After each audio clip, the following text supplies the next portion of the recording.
안녕하세요. 반갑습니다. 네. 소리 없는 박수 동작으로 큰 환영 부탁드립니다 하니까 유치원에 온 것 같아요, 갑자기. 유치원에. 네, 네. 반갑습니다. 그럼 제가 여기 서초동 서초구, 제가 서초구에 평생 살았어요. 제가 중학교도 이수중학교 나오고, 고등학교도 근처에서 나오고, 지금도 제가 설해마을 근처에 살고 있거든요. 계속 방배동에 살았어요. 그래서 서초구에서 하는 강의 한번 꼭 가고 싶은 게 꿈이었는데 한 불러준 적이 한 번도 없어요. 왜 이렇게 안 불러줄까? 저 땅끝 마을 해남은 엄청 많이 갔다 왔는데 바로 집에서 이렇게 걸어갈 수 있는 곳은 불러주지 않더라고요. 날 너무 고생시키기 위해서 막 전국으로 돌아다니고 있는데, 그래서 오늘 뜻깊게 여러분들과 함께 제가 좋아하는 이 서초구 저는 정말 좋아하거든요. 살기 정말 편한 도시. 공기도 맑고 도로도 넓고 산도 있고 설해마을도 있고 서리풀 공원도 있고 엄청 좋잖아요. 사색하고 아이들 키우고 아이들을 근사하게 키울 수 있는 도시 딱 좋아요. 그래서 여기가 저는 근사하다라는 말 되게 좋아하거든요. 여러분들도 오늘 제가 2시간 정도 얘기하는 동안에 제가 어떤 말을 자주 쓰고 가급적 어떻게 표현하려고 노력하는지 이거 한번 봐주셨으면 좋겠어요. 제가 지난 30년 동안 글을 쓰면서 우리 인문학이 무엇인지 연구하면서 얻은 마지막 깨달음이 뭐냐면, 인문학의 끝은 결국 소중한 사람에게 예쁘게 말하는 거다. 예쁘게 말하기. 소중한 사람들에게. 근데 우리가 항상 겪잖아요. 우리도 지금도 한 10분 정도 카메라 켜졌는데 얼굴 보면 이제 그런 게 느껴지죠. 밤에 잘 때는 오늘 하루를 반성하면서 아이들한테 잘못한 거 반성하고 막 내일부터는 예쁘게 말해줘야지 그러는데, 아침 일어나면 또 이제 짜증나고 한 대 때리고 싶고 죽을래? 죽을래 살래? 그리고 엄마가 지금 몇 번만 얘기했어. 한 번만 더 얘기하면 100번째야. 이게 계속 나온단 말이에요. 그래서 예쁘게 말하는 게 그렇게 힘들어요. 배움의 끝이 결국은 사랑하는 사람에게 좋은 말 들려주는 거다. 그런 게 어떤 거냐면, 제가 30년 동안 글을 쓰면서 글쓰기 끝에서 얻은 제 글쓰기의 능력이 뭘까요? 이것도 되게 30년 동안 글 써본 사람만 알 수 있는 건데, 30년 글 쓰면서 제가 얻은 글쓰기 능력이 뭐냐면, 글을 잘 쓰게 된 게 아니고 내 마음과 가장 가까운 글을 쓰게 됐어요. 내 마음과 99% 가장 가까운 글. 여러분도 마찬가지. 예쁘게 말하는 게 어려운 이유는 내 마음은 그렇지 않은데 말과 표현이 다르게 나오기 때문에. 우리가 회사 다닐 때도 마찬가지잖아요. 회사 다닐 때도 제안서, 기획서 이런 거 막 쓰는데 마음에 안 들어. 막 찢어버리고 다시 쓰고. 그 이유가 뭘까요? 잘 쓰지 못해서가 아니고 내가 생각한 것을 그대로 말과 언어로 표현하지 못했기 때문에. 이거는 아닌데. 그래서 자꾸 막 수정하고 삭제하는 거란 말이에요. 그래서 우리는 가장 중요한 무기가 저는 말과 글인데, 그 안에는 어떻게 하면 내가 내 마음에 있는 것을 100% 가깝게 글과 말로 표현할 수 있을까? 우리의 오늘 공부의 시작은 거기에서 시작하면 될 수 있을 것 같아요. 네, 여러분, 오늘 여기 오신 분이 중고생 학부모님들이 많다고 얘기 들었었는데, 저는 이렇게 학년 나누고 성별 나누고 나이 나누는 거 별로 좋아하지 않아요. 제가 요즘에 인스타그램을 되게 열심히 하고 있는데, 인스타그램에서 김정은 작가 치면 2명이 나올 건데 다 전데, 제가 매일매일 글을 올려요. 어떤 걸 올리냐면 아이들 교육에 아이들이 들었으면 좋은 말에 대해서 이렇게 올리면 가장 자주 나오는 댓글 중에 하나가 뭐냐면, 이걸 초등학교 3학년도 알아들을 수 있을까요? 이런 거예요. 저 이런 거 얘기를 되게 싫어하거든요. 그 안에는 뭐가 담겨 있냐면 초등학교 3학년은 못하지. 이게 담겨 있는 거예요. 그럼 못한 그 사람은 물어보는 즉시 마음속에서 불가능이라는 씨앗을 담고 있기 때문에 아무리 그런 걸 봐도 할 수가 없어요. 이 질문을 바꿔야 돼요. 어떻게 바꿔야 되냐면, 이걸 초등학교 3학년이 하려면 어떻게 해야 될까요? 이렇게 바꿔야 돼요. 모든 질문을 다. 그렇게 바꾸지 않으면 뭘 읽고 들어도 나한테 다가오질 않아요. 내가 이미 닫고 있으니까, 불가능으로. 제가 이렇게 얘기해요. 저는 하루에 3시간 자요. 3시간 수면하는데, 3시간 잤는데 이렇게 처음 얘기하면 처음으로 이렇게 돌아온 대답이 뭐냐면, 그러다 죽는다. 그러다 죽는다. 그렇게 어떻게 그렇게 살 수 있냐. 이렇게 나오는데, 그러면 저한테 어떤 가치 있는 대답을 들을 수가 없어요. 질문을 바꾸면 돼요. 어떻게 바꾸냐면, 작가님의 어떤 것이 작가님은 3시간밖에 잠들지 못하게 하나요? 이렇게 물어보면 이제 그게 뭔지, 내 안에 어떤 것이 나를 3시간밖에 잠들지 못하게 하는지를 알 수가 있죠. 그래 우리가 질문이 되게 중요해요. 그럼 중요한데 중요한 만큼 그 안에 마음을 담고 전해야 되는데 그러게 지게 쉽지가 않아요. 그래서 오늘 수업하면서 어떻게 하면 질문할 수 있을 것인가, 말할 수 있을 것인가, 그 무언가 발견할 수 있을 것인가 이런 것들을 나눠보려고 해요. 아까 제가 나이별로 따라서 이렇게 나누는 것 좋지 않다고 얘기했잖아요. 제가 오늘도 중고생 학부모가 많이 오니까 여기에 맞춰서 강의하면 좋을 것 같다. 근데 저는 그렇게 생각하진 않아요. 중고생 학부모나 초등학생 학부모나 유아를 두고 있는 학부모나 다 똑같아요. 사람은 이걸 할 수 있느냐 없느냐지 몇 살이 돼서 할 수 있는 게 아니고 지금 할 수 있으니까 할 수 있는 거다. 10살이 할 수 있는 게 아니고 20살 돼야 할 수 있는 게 아니고 왜냐하면 우리는 글쓰기 말하기를 중요하다고 얘기하는데 80살, 90살 돼서도 그걸 제대로 못하는 사람이 많아요. 근데 10살 아이도 그걸 제대로 해내는 사람이 있고 그래서 할 수 있느냐 없느냐 그 문제의 차이다. 이건 또 어디 연결돼 있냐면 제가 재작년부터 문해력에 대해서 EBS에서 나가서 얘기를 하고 그랬었는데 문해력에 대해서 이렇게 정의해달라고 해서 제가 어떻게 정의를 했냐면 문해력은 기초 학습 능력이 아니고 인간이 살아가는데 꼭 필요한 생존 수단이다. 생존 수단이에요. 문해력은 곧 말과 언어를 내가 이해하는 센스잖아요. 센스가 없으면 아무것도 할 수가 없어, 사회생활에서. 뭘 지식이 많아도 내 알고 있는 지식을 상대방한테 전할 수 있는 센스와 상대방이 어떻게 나한테 말하고 있는지 알아들 수 있는 센스가 없기 때문에 중간에 아무것도 전할 수가 없어. 그건 어떤 거냐면 예를 들어서 내가 피는 많은데 핏줄이 없는 거야. 핏줄을 통해서 전해야 되는데 내 지식이라는 피가 핏줄이 없기 때문에 세상에 전해지지가 않아. 그래서 우리가 알고 있는 것이 피라면 핏줄이 우리가 꼭 가져야 할 문해력이다. 그게 우리 수단이다. 이렇게 생각을 해요. 그래서 우리가 어떻게 하면 문해력을 또 갖출 수 있을 것인가. 이것도 오늘 2시간 동안 정확히 알 수는 없겠지만 여러분들 머릿속에 이런 것들만 있으면 성공이다. 이렇게 생각을 해요. 어떤 거냐면 문해력은 내가 평생 추구해야 할 가치가 있을 만한 최고의 직접 수단이다. 그리고 예쁘게 말하기 위해서 몇 번 더 생각하는 것은 매우 가치 있는 일이다. 이런 것들만 머릿속에 담고 있다면 여러분은 오늘의 이전과 이후에 전혀 다른 삶을 살 수 있다. 그렇게 생각을 하고 그거의 증거라는 것들이 제가 강의할 때가 느껴지는데 지난주에 저는 남자 고등학생 100명이 모인 곳에 가서 강의를 했어요. 상상을 해보자 한번. 얼마나 힘들겠어요, 제가 5년 전에도 한번 갔었거든요. 남자 고등학생 100명이 남자 중학생이 더 힘들어요. 남 중학생 200명, 100명 모인 곳에서 강의를 했는데 그때 강의를 제가 가치관 교육에 대해서 강의를 했어요. 가치관 교육.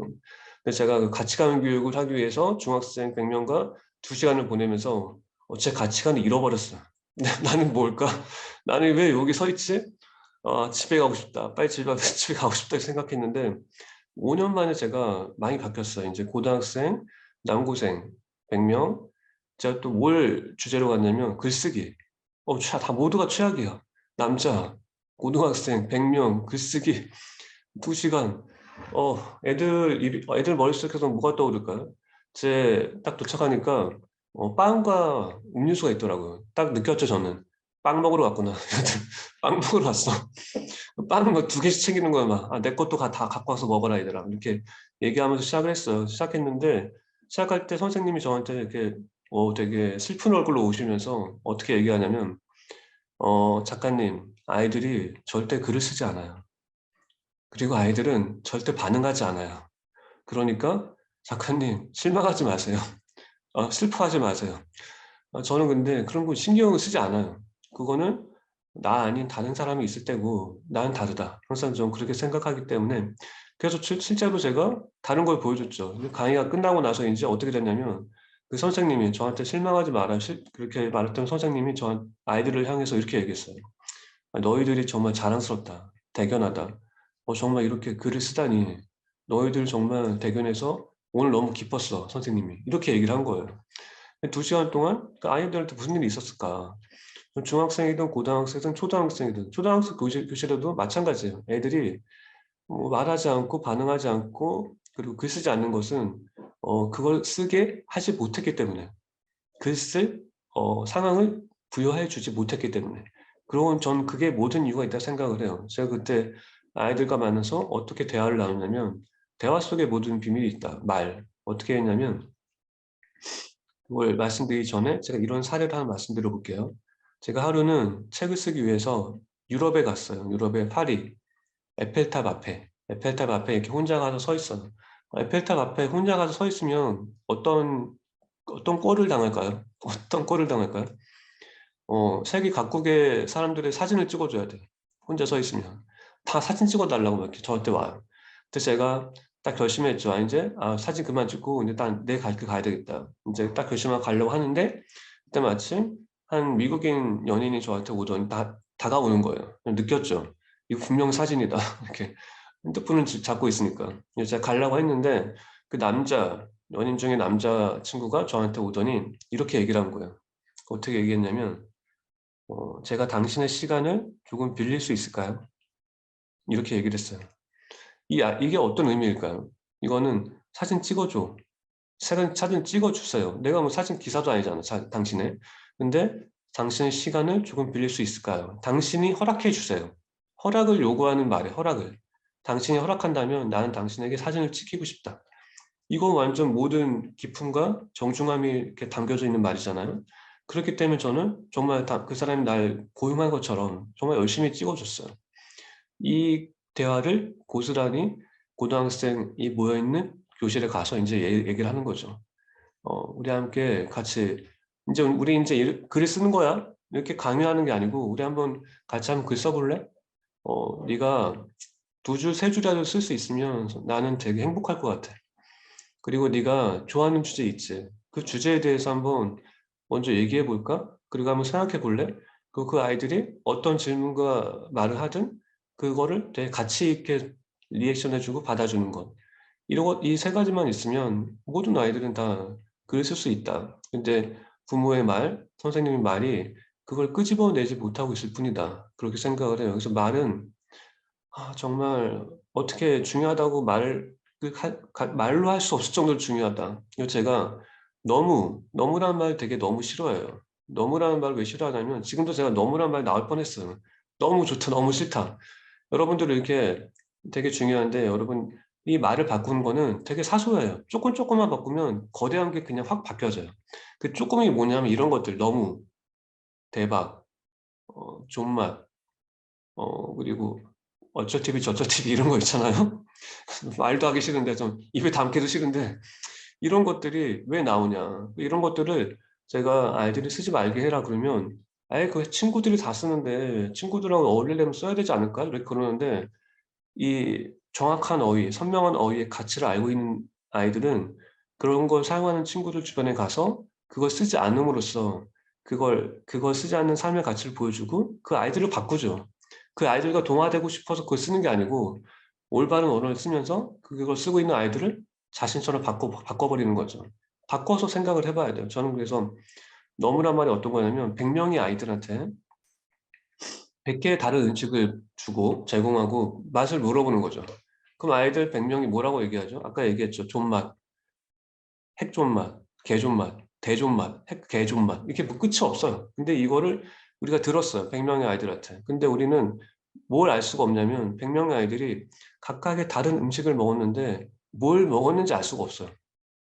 똑같은 걸 먹은 거, 똑같은 거. 100개를 줬는데. 그래서 이게 우리가 살면서 아이들이 왜 말과 글이 중요하냐면 자기가 먹고 느끼고 생각한 것을 말과 글로 표현을 해야 되는데 다 똑같아. 그러니까 차별성이 되지가 않는 거예요. 차별성이 되지 않으니까 어떻게 될까요? 경쟁하게 되지. 다 똑같으니까. 경쟁에 빠진단 말이에요. 경쟁에서 빠져나오려면 내가 느낀 것을 나만의 언어로 표현할 수 있어야 돼요.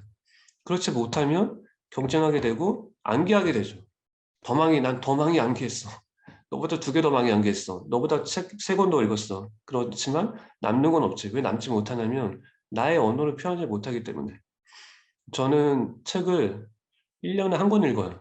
1년에 한 권 읽는데 그러면 또 많은 사람들이 많이 읽는 게 좋지 않을까? 이렇게 얘기하는데 저는 1년에 책을 한 권 읽는 게 어떻게 읽고 있냐면 뭐 이렇게 되게 중요해요. 이것도 되게 중요한 건데 독서와 글쓰기, 그 아이 내면, 철학 이 네 가지를 이어주는 하나의 끈이에요. 저는 아이의 자녀 교육은 하나하나 개별적인 게 아니고 하나 원으로 그릴 수 있어야 돼요. 원으로 쭉 그려서 시작과 끝을 하나로 연결시킬 수 있어야 된다. 하나하나 개별적인 게 아니야. 점 찍는 게 아니에요. 쭉 연결시키면 그 선순환이 되는 거죠. 제가 말씀드려 볼게요.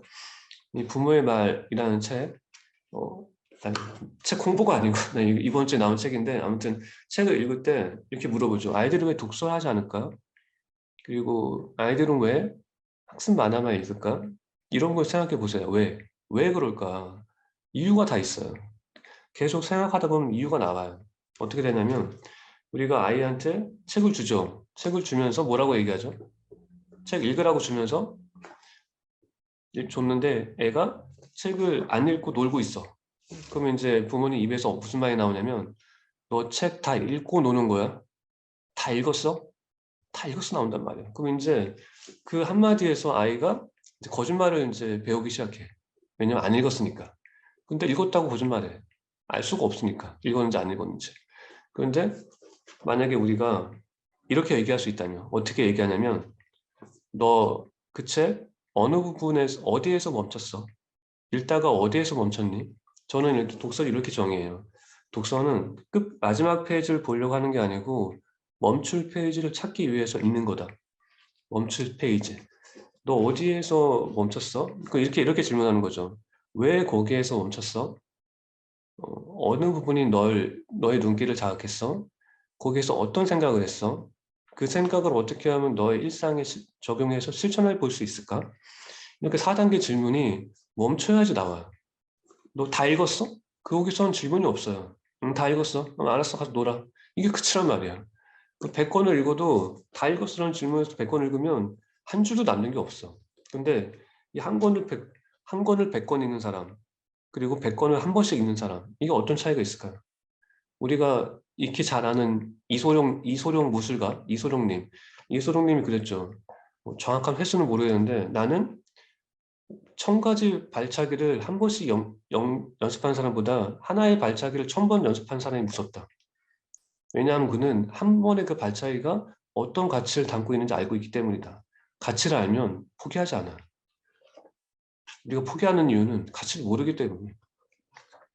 아이한테 이제 다 읽었니가 아니고 어디에서 멈췄니? 이렇게 한마디만 시작하면 아이의 삶에 이제 완전 엄청난 변화가 시작되는 거죠. 근데 그거를 일상으로 바꿔볼게요. 일상에서 저는 이렇게 생각해요. 글을 읽는 시간이지만 책을 안 읽을 때도 아이는 부모님이라는 사람을 읽고 있다. 그 아이가 책을 읽지 않는다고 걱정하지 말고 아이가 책을 읽지 않을 때는 당신을 보고 있다는 사실을 걱정해라. 아이가 당신을 보고 있으면서 부모님과 세상을 보고 있으면서 읽으면서 뭔가 가치를 발견하면 거기에 합당한 책을 손에 잡게 될 것이다. 좀 그렇게 생각해요. 이게 또 이제 일상에 적용해 볼게요. 일상 적용하면 어떻게 되냐면 하루는 저는 항상 관찰을 좋아하기 때문에 부부가 나란히 걸어가고 뒤에 애가 2명이 뒤따라갔어요. 한 명은 키가 좀 작은 아이, 한 명은 좀 키가 큰 아이. 뒤에 키가 큰 아이는 다리가 기니까 천천히 뛰어가. 부모님 따라가려고. 키가 작은 아이는 빨리 뛰어가. 너무 올망졸망 이렇게 시냇물처럼 흘러가서 귀여워서 봤는데 한 아이가 이제 가다가 옆에 화단에 핀 꽃을 보고 멈춰서 이제 계속 바라보고 있는 거예요. 근데 부모님이 멀찌감치 가다가 뒤돌아봤는데 애가 딴짓하고 있으니까 이제 소리 지르는 거죠. 뭐라고 할까요? 우리 여러분 자주 소리 지르는 거 있잖아요. 너 거기서 뭐 해? 빨리 일로 안 와? 이렇게 얘기가 나온단 말이야. 빨리 안 와? 빨리 안 와? 쓸데없는 짓 하고 있어. 지금 빨리 가야 되는데 뭐 하는 거야? 근데 그러면서 이제 아이가 아이한테 엄마한테 뛰어가는데 마침 차가 와.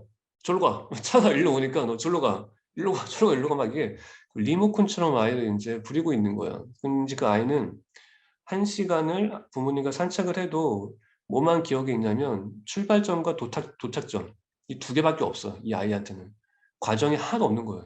결과의 언어만 가르쳐준 거죠. 근데 만약에 아이가 책을 보고 있을 때 아니 그 화단에서 꽃을 보고 있을 때 부모님이 뒤돌아보면서 이렇게 얘기할 수 있다면 완전 세상이 바뀌는 거. 세상이 바뀌는 한마디가 이게 뭐냐면 뭐 보고 있니? 엄마가 그리로 갈게. 같이 보자. 이렇게 얘기할 수 있다면 네가 책을 읽으면서 어디에서 멈췄니?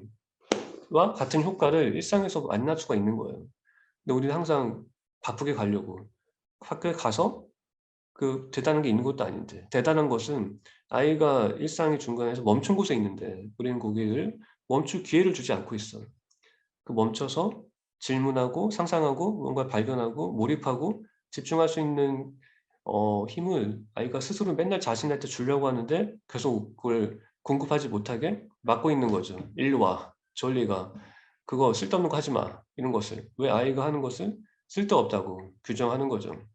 그런 말 한마디 한마디가 아이의 삶에 이렇게 쌓이는 거죠. 제가 글을 쓰면서 인스타그램에 맨날 글을 올리고 있는데 맨날 글을 올릴 수 있는 이유가 지금 거의 200개 가까이 올리는데 매일. 부모의 말은 정말 소중하고 일상에서 다양하게 적용할 수 있어서 끝이 없어요. 한마디 한마디 조금만 바꿔도 바뀌기 때문에. 그 한마디를 제가 한번 더 얘기해 보면 우리가 아이들 학원 갈 때 비가 왔어요. 비가 오고 있어 밖에. 그러면 인제 비가 온다는 사실을 중간에 부모님이 알려주는 경우는 별로 없어. 언제 알려주냐면 뭘로 알려주냐면 아이가 신발장에서 신발 신고 나가려고 할 때 이렇게 얘기하죠.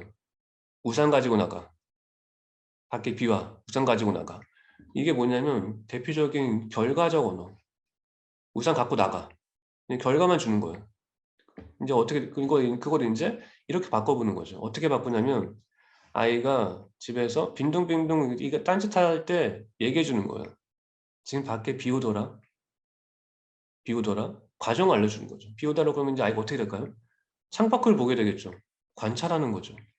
창밖을 보면서 생각해요. 근데 보통 아이들은 우산 갖고 가는 거 되게 싫어해요, 불편하니까. 그래서 생각하는 거죠. '아 우산 갖고 가는 거 싫은데.' 생각에 자기 밖의 풍경에 자기 생각을 더하는 거예요. 그리고 또 인제 그걸 녹여내는 거죠. 결과 어떻게 되냐면 바람이 덜 불고 비가 많이 오지 않는 것 같으니까 가방을 메고 가고 우산은 작은 거 갖고 가자. 그리고 혹시 나가다 중간에 비가 그치면 가방에 우산을 넣으면 되겠지. 이렇게 자기만을 위한 가장 좋은 생각을 인제 발견하게 되는 거죠. 그래서 우리가 그게 바로 과정의 언어예요. 우리가 결과가 아니고 과정을 묻을 수 있는 중간중간에 소스만 전할 수 있는 부모가 될 수 있으면 아이는 더 훨씬 더 생각할 수 있는 아이도 잘하게 되겠죠. 근데 여기에서 결과의 언어만 주다 보니까 어떻게 되냐면 아이들이 이런 탓을 해요. 엄마 때문에. 왜냐하면 엄마가 우산 가져가라고 얘기 안 하니까 내가 비 쫄딱 맞았잖아. 부모님 각 이런 생각하죠. 뭐 전 나 때문이 아니고 네가 우산 안 갖고 나온 건데 왜 나한테 부모 탓을 할까? 왜 탓을 하냐면 맨날 결과를 알려주다 보니까 결과를 알려주지 못한 어느 날 비를 맞고 오면 부모 탓을 하는 거예요. "엄마 때문에 비 맞았다. 왜 오늘 우산 가져오라고 안 했어?" 이게 바로 결과 언어만 주는 부모님이 가정에서 겪는 고통. 네가 알아서 해야 되는데. 근데 알아서 하려면 어떻게 될까? 아까 얘기했지만 과정을 보여줘야 된다. "비 온다." 그럼 어떻게 할래? "비 온다." 이렇게 얘기한 을 듣고 자란 아이는 누구의 탓을 별로 하지 않아요. 책임감을 자기가 갖고 있기 때문에. 과정을 장악해야지 책임감이라는 결과를 내가 내 삶에 이식할 수 있다. 우리가 뭐 그냥 "책임감이 중요하다. 독서가 중요하다." 이런 얘기 아무리 해 봤자 이게 별 필요가 없어요. 그게 왜 중요한지 그 중간중간의 과정을 하나하나 쪼끔씩 말만 쪼끔 바꿔도 우리가 충분히 전할 수 있다. 그렇게 저는 생각을 해요. 그래서 오늘 제가 말로만 이렇게 2 시간 할 수 있지만 PPT를 준비했기 때문에 네 PPT를 한번 보면서 한번 볼게요.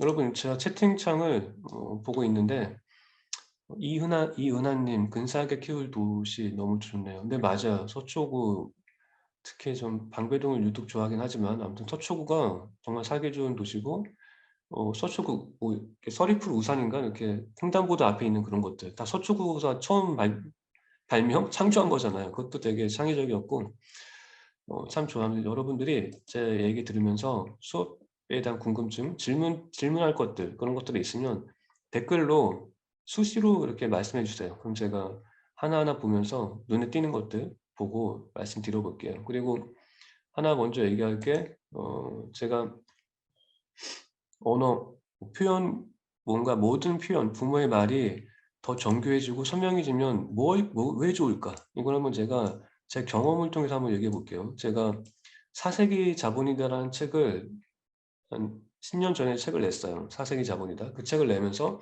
지금 보일지 모르겠지만 제가 새치가 엄청 많아졌어요. 지금 염색해서 지금 안 보이는데 거의 흰머리라고 할 정도로 많아졌는데, 근데 그 사실을 알고 있는 한 독자가 사세기 자본이다 출간 기념회에 와서 저한테 질문했죠. "작가님, 이 책 그렇게 열심히 쓰셨다는데 얼마나 열심히 쓰셨어요?"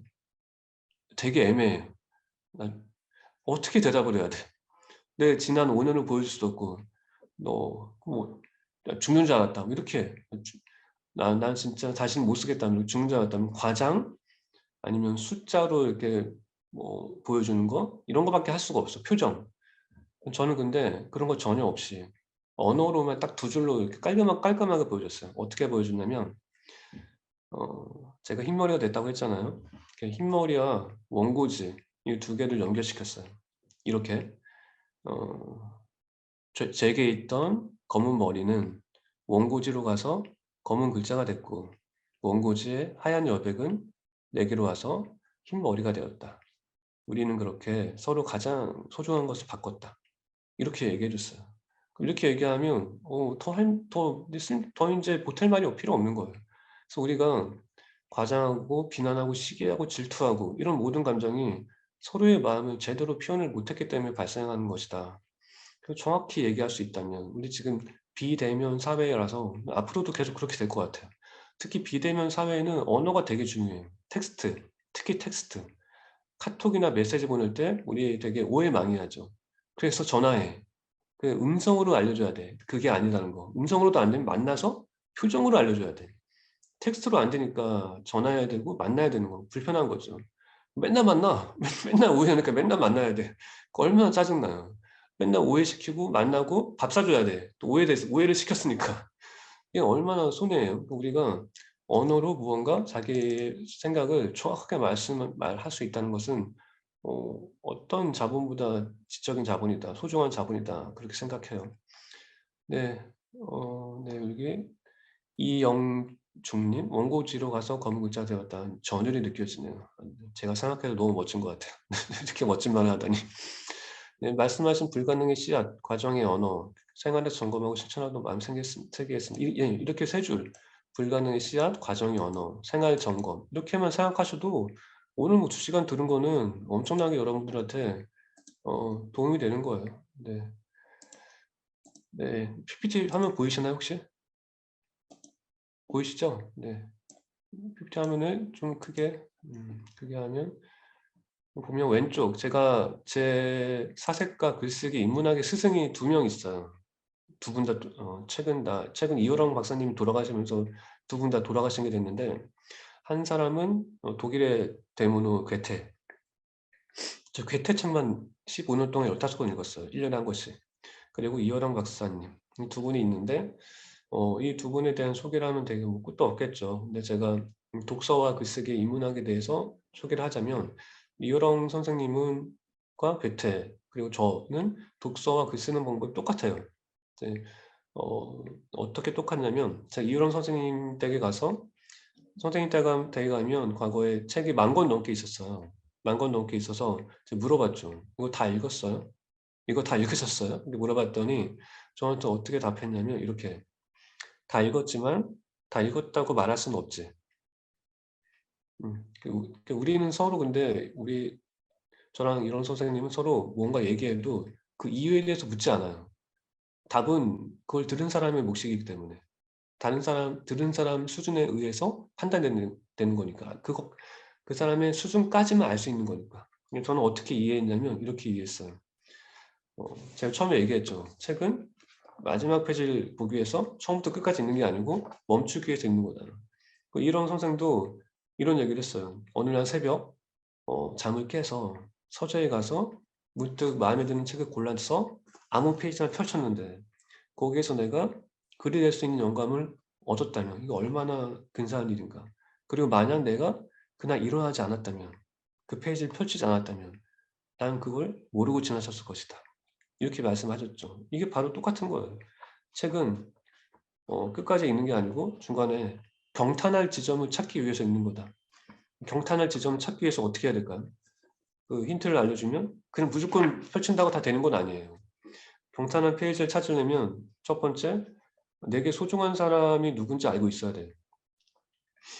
두 번째는 그 소중한 사람에게 어떻게 하면 도움을 줄 수 있을까? 그 질문을 품고 있어야 돼요. 이 두 가지 과정을 갖고 있으면 아무 페이지에 어떤 책을 펼쳐도 답을 얻을 수 있어요. 그럼 저는 이렇게 생각해요. 그 각종 SNS 보면 책을 많이 읽는다고 막 자랑하면서 마케터들이 마케팅에 대한 책을 엄청 많이 읽고 기획자들이 기획에 대한 책을 엄청 많이 읽고 그 사진을 보여주는데 저는 그로 인해서 어떤 걸 알게 되냐면 이 사람들은 전문가가 아니구나. 왜 그러냐면 전문가와 비전문가는 어떻게 나눌 수 있냐면 전문가들은 자신이 종사하는 분야가 아니고 다른 분야에서 내 분야에 맞는 지식을 가져와요. 끌어오는 거죠. 비전문가는 자기 분야에서 갖고 와서 적용하죠. 그냥 암기하거나 그냥 베끼는 거죠.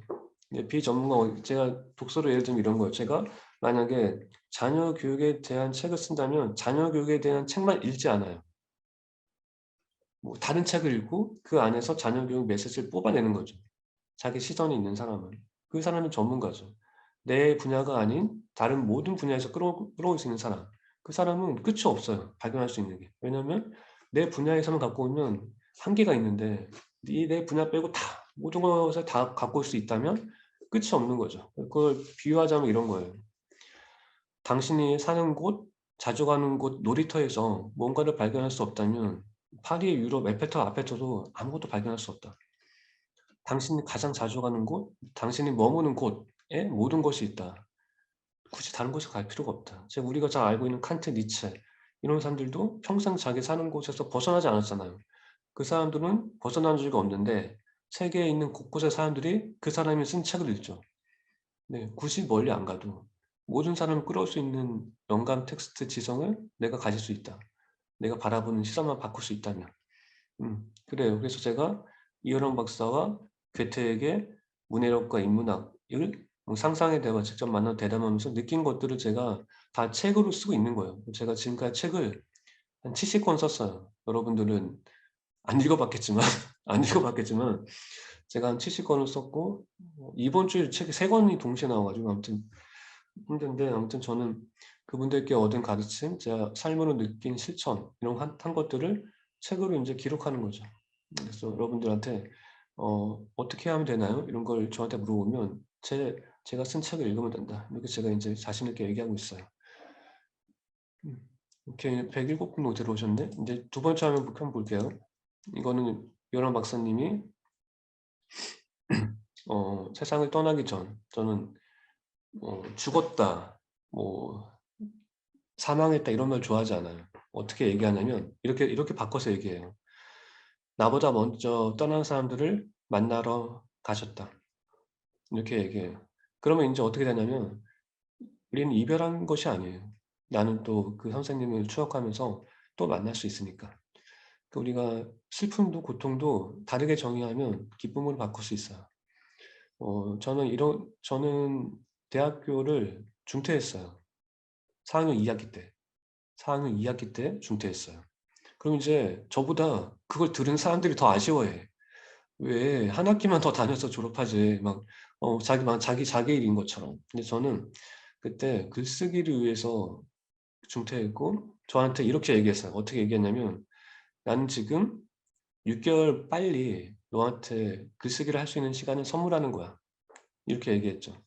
그러면 이제 6개월 빨리 그만둔 게 나한테 선물이 되는 거예요. 여러분들이 어떻게 나한테 얘기해 줄 것인가 이런 것들을 다시 생각해 보면 좋겠어요. 그런 걸 또 어떤 게 있냐면 제가 이런 줌 수업을 많이 하다 보니까 우리 센터장님도 되게 많이 항상 할 때마다 걱정이잖아요. 어떤 돌발 변수가 생길지 알 수가 없으니까.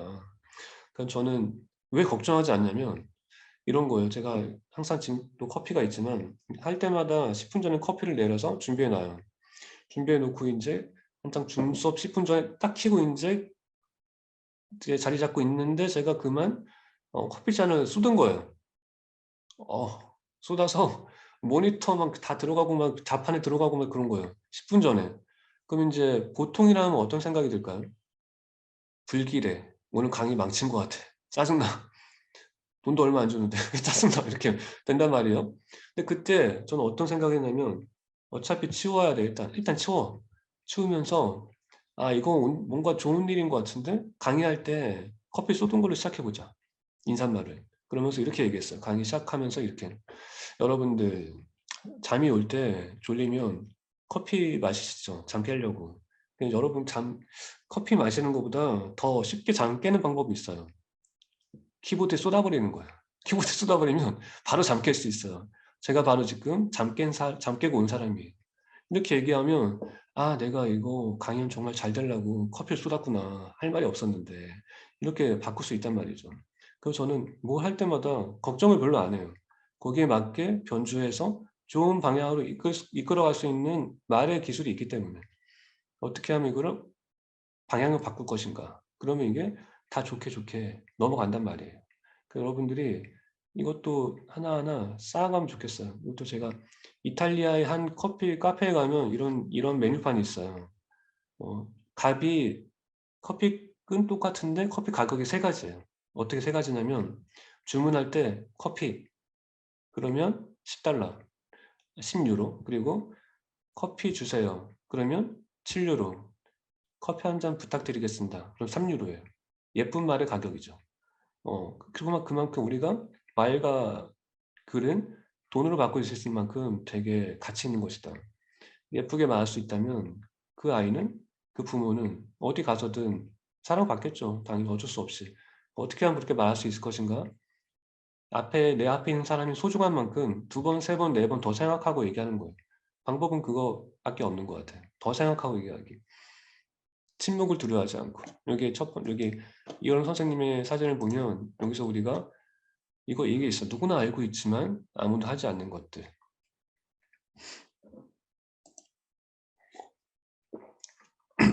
그것도 되게 중요한 깨달음인데 우리가 책도 많이 읽고 강의도 많이 접하잖아요. 여기 오신 분들 다 이런 거 좋아하는 분들이죠. 수업 듣는 거 좋아하시는 분들이죠. 여기 오신 분들 아마 독서 모임도 아마 많이 하실 거예요. 아마 이런 거 좋아하시는 분들 많으니까. 근데 그걸 하면서 왜 나아지지 않을까? 이 질문을 항상 해봐야 돼요. 왜 나아지지 않을까? 내 원하는 것을 왜 얻지 못할까? 전 독서와 글쓰기는 그냥 하는 게 아니고 반드시 목적이 있어야 되고 그 목적을 이뤄야 된다. 생산적이어야 된다 생각을 해요. 뭐 마음이 예뻐져 이런 거 다 필요 없어. 내가 뭔가 얻을 수 있어야 되고 목표한 것을 도달할 수 있어야 돼요. 독서와 글쓰기는. 거길 날 인도하지 못하면 그거는 잘못된 독서와 글쓰기다. 근데 왜 그럴까? 그건 생각해봐야 돼. 왜 못하고 있을까? 저는 이렇게 생각을 해요. 제가 인스타그램에 어떤 교육법에 대해서 글을 올리면 가장 많이 달린 댓글 중에 하나가 이런 것들. 다 알고 있는 건데 그 누가 몰라요? 실천하기 어려서 못하는 거지. 이렇게 달린단 말이에요. 말투까지 막 느껴져 막 빈정거리는 말투가 막 바로 차단시키는데 그걸 이렇게 바꿔야 돼요. 그거 아는 이야기다. 그거 지금 알아가는 중입니다. 이렇게 바꿔야 돼. 알아가는 중입니다. 다 안다라는 말은 아예 세상에 존재하지 않아요. 왜 그러냐면 당신이 그걸 알고 있다면 알고 있다는 말을 할 시간도 없어요. 왜냐하면 지금 그걸 하고 있을 거기 때문에. 가치를 알고 있는 사람은 그거 하고 있지. 안다고 얘기하지 않아요. 모르니까 여기 있는 거지. 우리는 나는 알아요. 이 말을 없애야 돼. 예, 삶에서. 나는 그거를 실천할 만한 가치를 아직 발견하지 못해서 알아가고 있는 중입니다. 이렇게 바꿔야지 내가 그걸 모른다는 걸 알게 되지. 책 다 읽고, 그 책 다 읽은 책인데? 그러면 이제 다시는 그 책 읽지 않아요. 안다고 생각하기 때문에. 이 책 지금 나 읽고 있어. 그래서 제가 책을 1년에 한 권 읽는 거예요. 1년에 한 권 읽어야 알 수 있으니까. 여러분 제가 괴테 얘기했죠. 괴테가 IQ가 현존했던, 사망했던, 살아있던 사람 다 합해서 괴테가 IQ 세계 1등이에요. 210이 넘어요. 괴테 IQ가. 210이 넘는데 그런 괴테가 파우스트란 책 여러분 아시죠? 파우스트. 파우스트란 책을 60년 동안 썼어요. 60년 동안. IQ 210의 괴테가 파우스트 책 60년 썼어요. 근데 우리는 이렇게 얘기하죠. 파우스트 한 일주일 동안 읽었는데 아직 다 못 읽었어. 이해를 못 하겠어. 당연한 거지. 우리는 IQ가 괴테 반밖에 안 되는데 괴테가 60년 썼으면 120년 동안 읽어도 이해할까 말까요. 우린 그걸 지금 발견해내야 돼요. 독서도 방법을 찾아내는 거예요. 책을 읽으면 이게 만약 괴테 파우스트다 예상 가정하면 우리가 읽다가 괴테가 파우스트에서 멈추어지는 부분이 있어요. 다음 페이지를 못 넘어가. 왜냐하면 이해를 못했기 때문에. 그때 이렇게 생각해 보는 거예요. 괴테가 60년 동안 파우스트라는 책만 쓰진 않았어요. 다른 책도 썼죠. 중간중간. 그 책을 왜 썼을까? 괴테도 이랬던 거예요.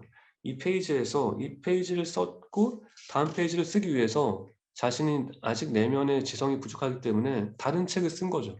그 책을 클리어하고 나서 마지막 장 쓰고 나서 다음 페이지를 쓸 수 있는 역량을 키운 다음에 이제 돌아와서 그 다음 페이지 쓴 거죠. 우리가 파우스트를 읽으면서 우리가 멈춘 부분이 괴테도 쓰다가 멈춘 부분이다. 그럼 괴테가 멈춰서 그때 어떤 책을 썼을까?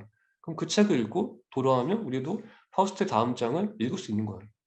이렇게 생각을 해보는 거. 어떻게 하면 내가 독서와 글쓰기를 나만의 방법, 창조로 만들 수 있을까? 그럼 우리가 책을 읽는 것은 되게 간단한 거예요. 한번 생각해 볼까? 우리 학원에 왜 갈까요? 아이를 학원에 왜 보낼까요? 이런 단순한 것도 한번 질문해 보는 거예요. 그냥 초등학교 입학했으니까 학원 가야지. 이런 게 아니고 학원에 왜 보내야 될까? 왜 보내냐면 어, 스스로 깨닫지 못하기 때문에 보내는 거예요. 스스로 깨닫지 못하기 때문에. 스스로 깨닫는 아이는 학원에 갈 필요가 없어요. 뭐 책을 왜 읽을까? 마찬가지예요. 살면서 저절로 알지 못하기 때문에 누군가 알게 된 사람의 쓴 글을 우리가 읽는 거죠. 그래서 이걸 읽으면서 우리는 알게 되는 게 아니에요. 그냥 읽기만 할 뿐이지. 그 사람이 깨달은 것을 보고 느낀 것을 우리는 읽기만 할 뿐이에요. 내게 아니에요. 자, 계속 얘기하죠. 내게 되게 하려면 한 부분이라도 멈춰서 이게 왜 내 눈길을 사로잡았을까 질문해 볼 수 있어야 된다. 그래 내게 되는 거예요. 한 줄이라도. 우리 다 읽어서 다 얻을 필요가 없어요. 한 줄만 얻으면 돼요. 한 줄로 우리는 이 한 권을 다시 쓸 수 있어요. 또 재미있는 사실이 뭐냐면 제가 70권 책을 썼지만 70권을 쓰게 모든 책, 각각의 책을 쓰게 만든 건 다 한 줄이었어요. 한 줄에서 한 권이 시작된 거예요, 항상. 그래서 우리는 한 권이 될 한 줄을 만나야 돼요. 그래서 한 권을 읽고 그걸 한 줄로 압축하고 한 줄을 다시 한 권으로 나만의 한 권으로 써보는 거죠. 이건 진짜 방금 생각한 건데 하여튼 그게 정말 우리가 잊지 말아야 할 가치가 그 안에 있다. 그거 말씀드릴게요. 오늘은 제가 쉬지 않고 쭉 11시 40분 정도까지 쭉 할 거예요. 중간에 어, 맞아. 제가 사세기 자본에도 아까 말씀드렸죠. 사세기 자본에도 말씀드렸는데 그 책이 지금 절판됐는데 그 책이 정가가 13,000원인데 중고 서점에서 특상 중고 서점에서 97,000원에 팔아요. 정가가 13,000원인데 97,000원에 팔아요. 그리고 보통 우리 쇼핑몰에서 3만 원 넣으면 무료 배송이잖아요. 그 무료 배송도 없어. 4,000원 택배 받아. 그 10만 1,000원 줘야지 그 책을 중고책을 구할 수가 있어요. 이건 뭘 의미하냐?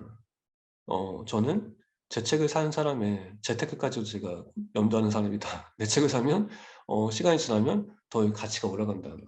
근데 그 책에 만약에 제가 사인을 하면 어떻겠어요? 얼마나 높아지겠어요. 네. 제가 오늘 그래서 오늘 모인 분들 이걸 처음에 얘기했어야 되는데 제가 계속 딴 얘기하는 바람에 이걸 얘기 못했네. 107분 딱 계신데 여기에서 채팅창을 통해서 제가 물어보는 거에 대해서 예쁘게 근사하게 대답해 주신 분 그리고 혹은 또 멋진 질문하신 분을 제가 나름대로 뽑아서 두 분께 사인을 해서 책을 그냥 빠른 등기로 보내드릴게요. 저는 항상 빠른 등기를 좋아해서 제 책은 중간에 분실이 되면 안 돼요. 그냥 꼭 전달될 수 있게. 이 말이 끝나자마자 바로 질문이 오네요. 네, 수능 갈매기님.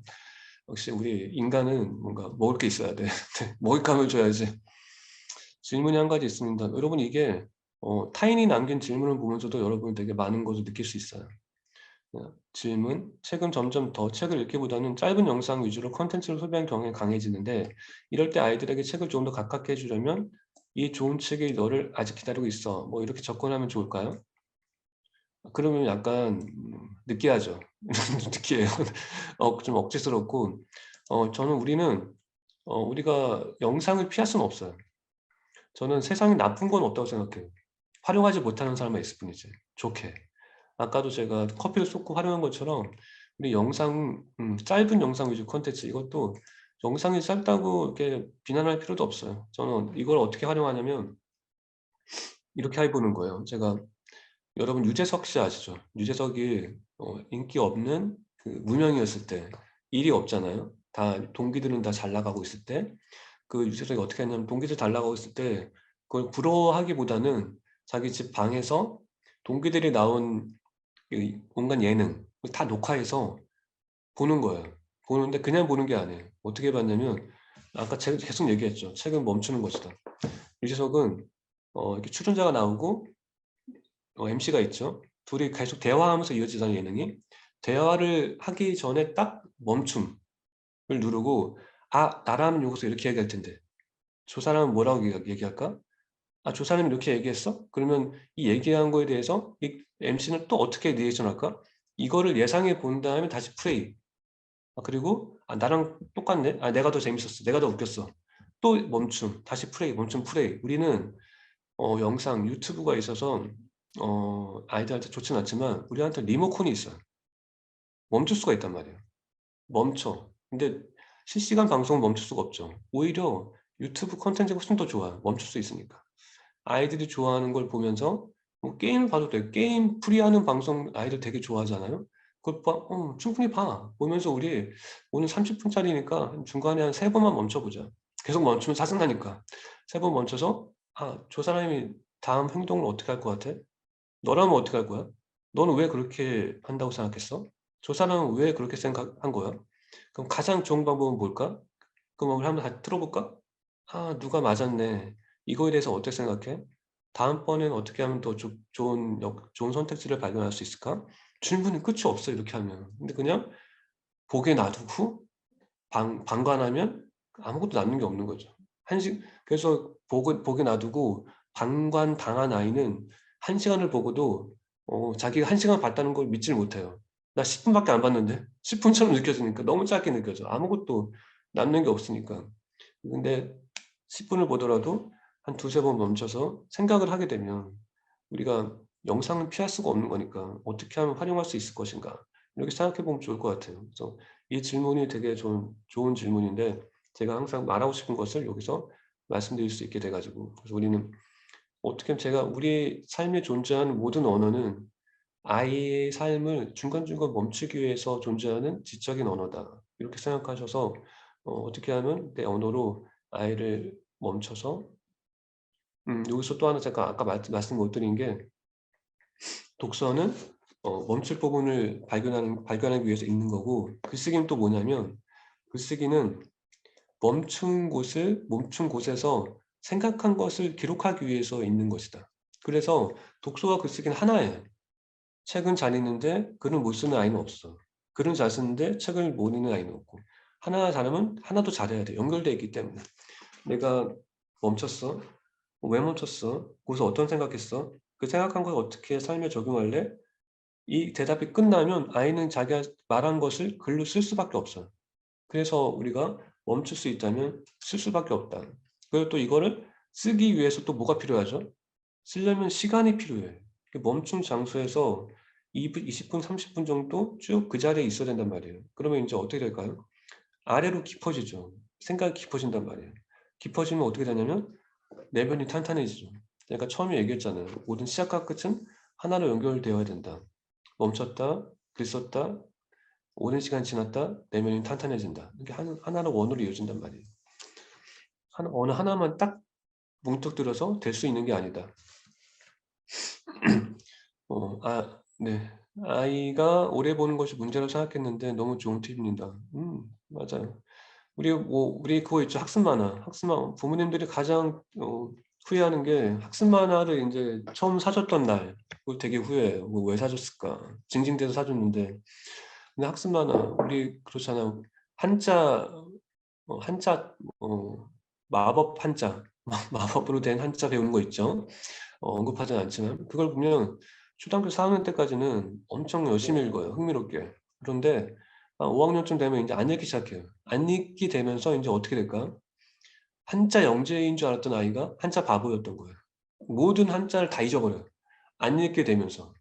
그동안 아이는 한자를 읽는 게 아니고 그냥 그림을 봤던 거죠. 스토리에 빠져 있던 거, 매몰돼 있던 거죠, 매몰.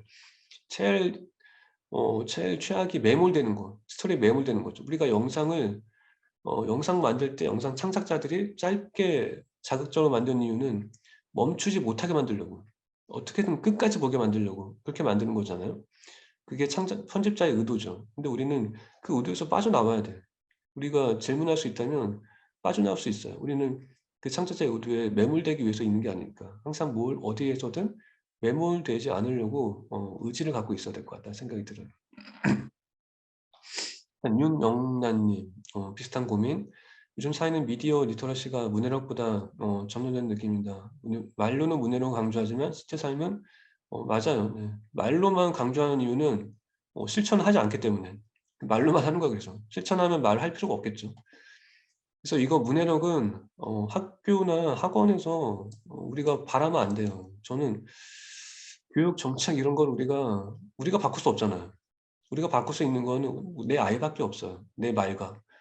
우리가 뭐 이렇게 해달라 저렇게 해달라 아무리 말해도 될 수도 있겠지만 안 될 가능성이 높죠.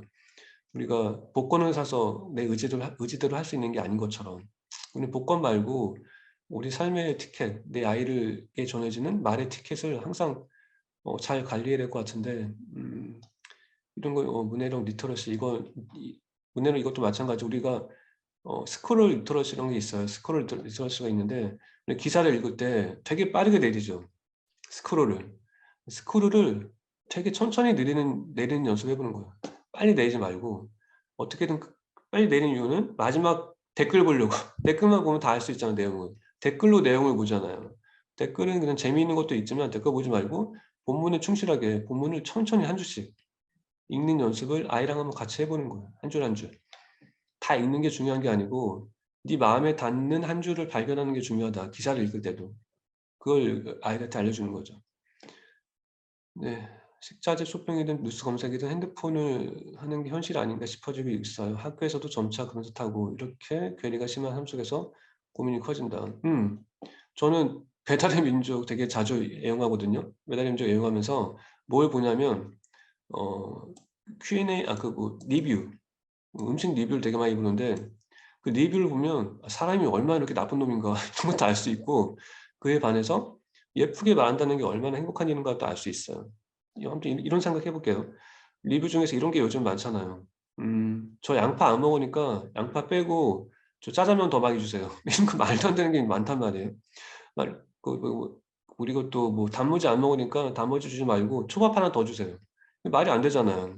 근데 이럴 때 우리가 최소한으로 '어떻게 하면 내 말을 저 사람이 예쁘게 받아들일 수 있을까?' 이렇게 해 보는 거죠. 제가 만약에 "양파를 더 많이 받고 싶다." 그러면 "양파 많이 주세요. 저 양파 좋아하니까 많이 주면 좋겠어요." 이렇게 얘기하면 내 목표를 이루지 못할 가능성이 높아요.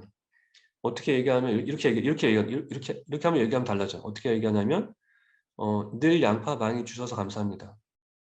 이렇게 얘기하면 달라지는 거죠. '아, 이 사람한테 좀 더 주고 싶다.'라는 마음이 생기게 되는 거잖아요.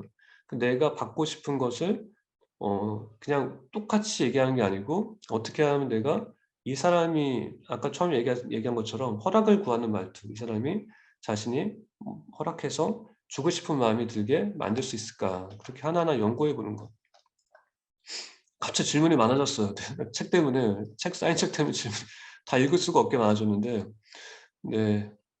만약 작가님께 수능을 준비한 22일 남은 아들이 있다면 남은 시간에 전할 수 있는 따뜻한 부모님을 전하는 위함, 믿는다는 믿음을 전하는 부모, 도전을 응원한다는 부모 등 여러 등.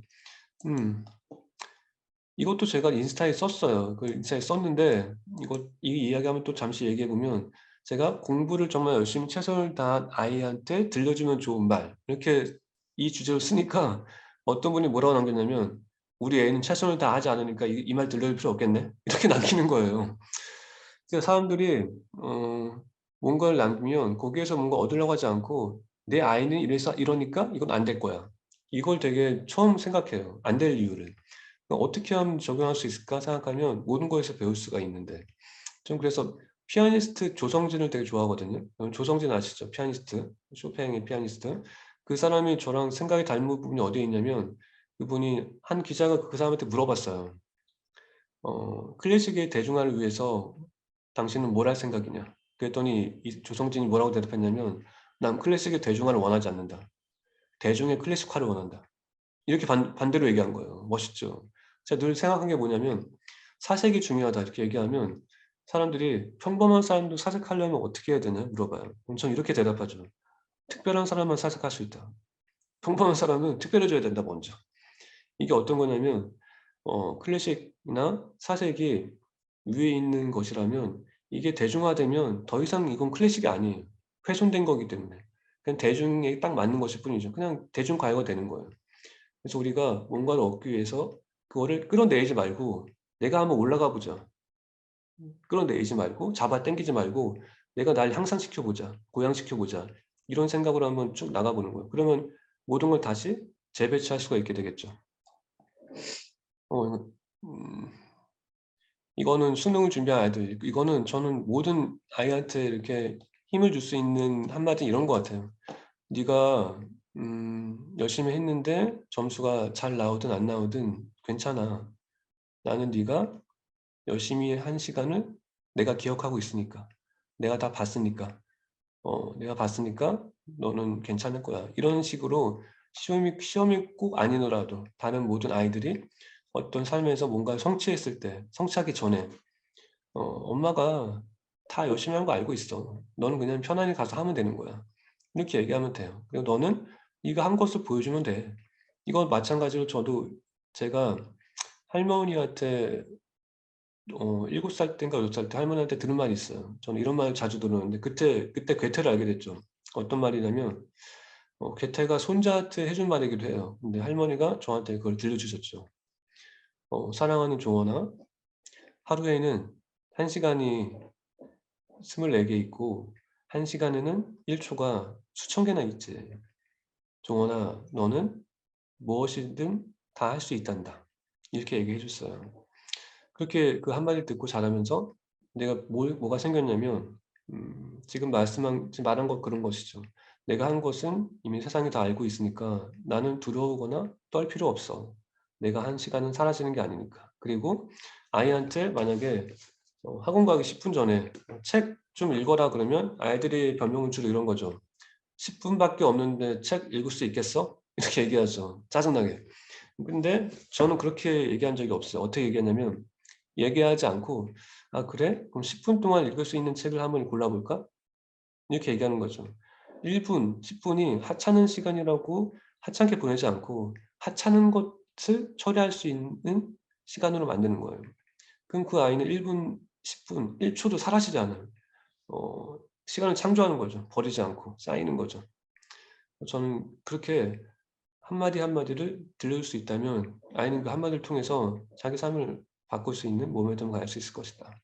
그리고 그거는 그 말로만 된 건 아니었어요. 제 할머니가 말로만 한 게 아니고 할머니는 그때 다 그랬지만 초등학교도 못 나온 문맹이었는데 스스로 이렇게 제가 할머니를 볼 때마다 할머니는 뭐라고 했었냐면 성경책을 펼쳐 놓고 맨날 필사하고 있었어요. 볼 때마다 맨날 하고 있어. 딴 것 한 게 없어요. 그러면서 한글을 스스로 깨우쳤고 지금 돌아가셨지만 돌아가시기 한 5년 전쯤에는 저희 친척이 다 미국에 있거든요.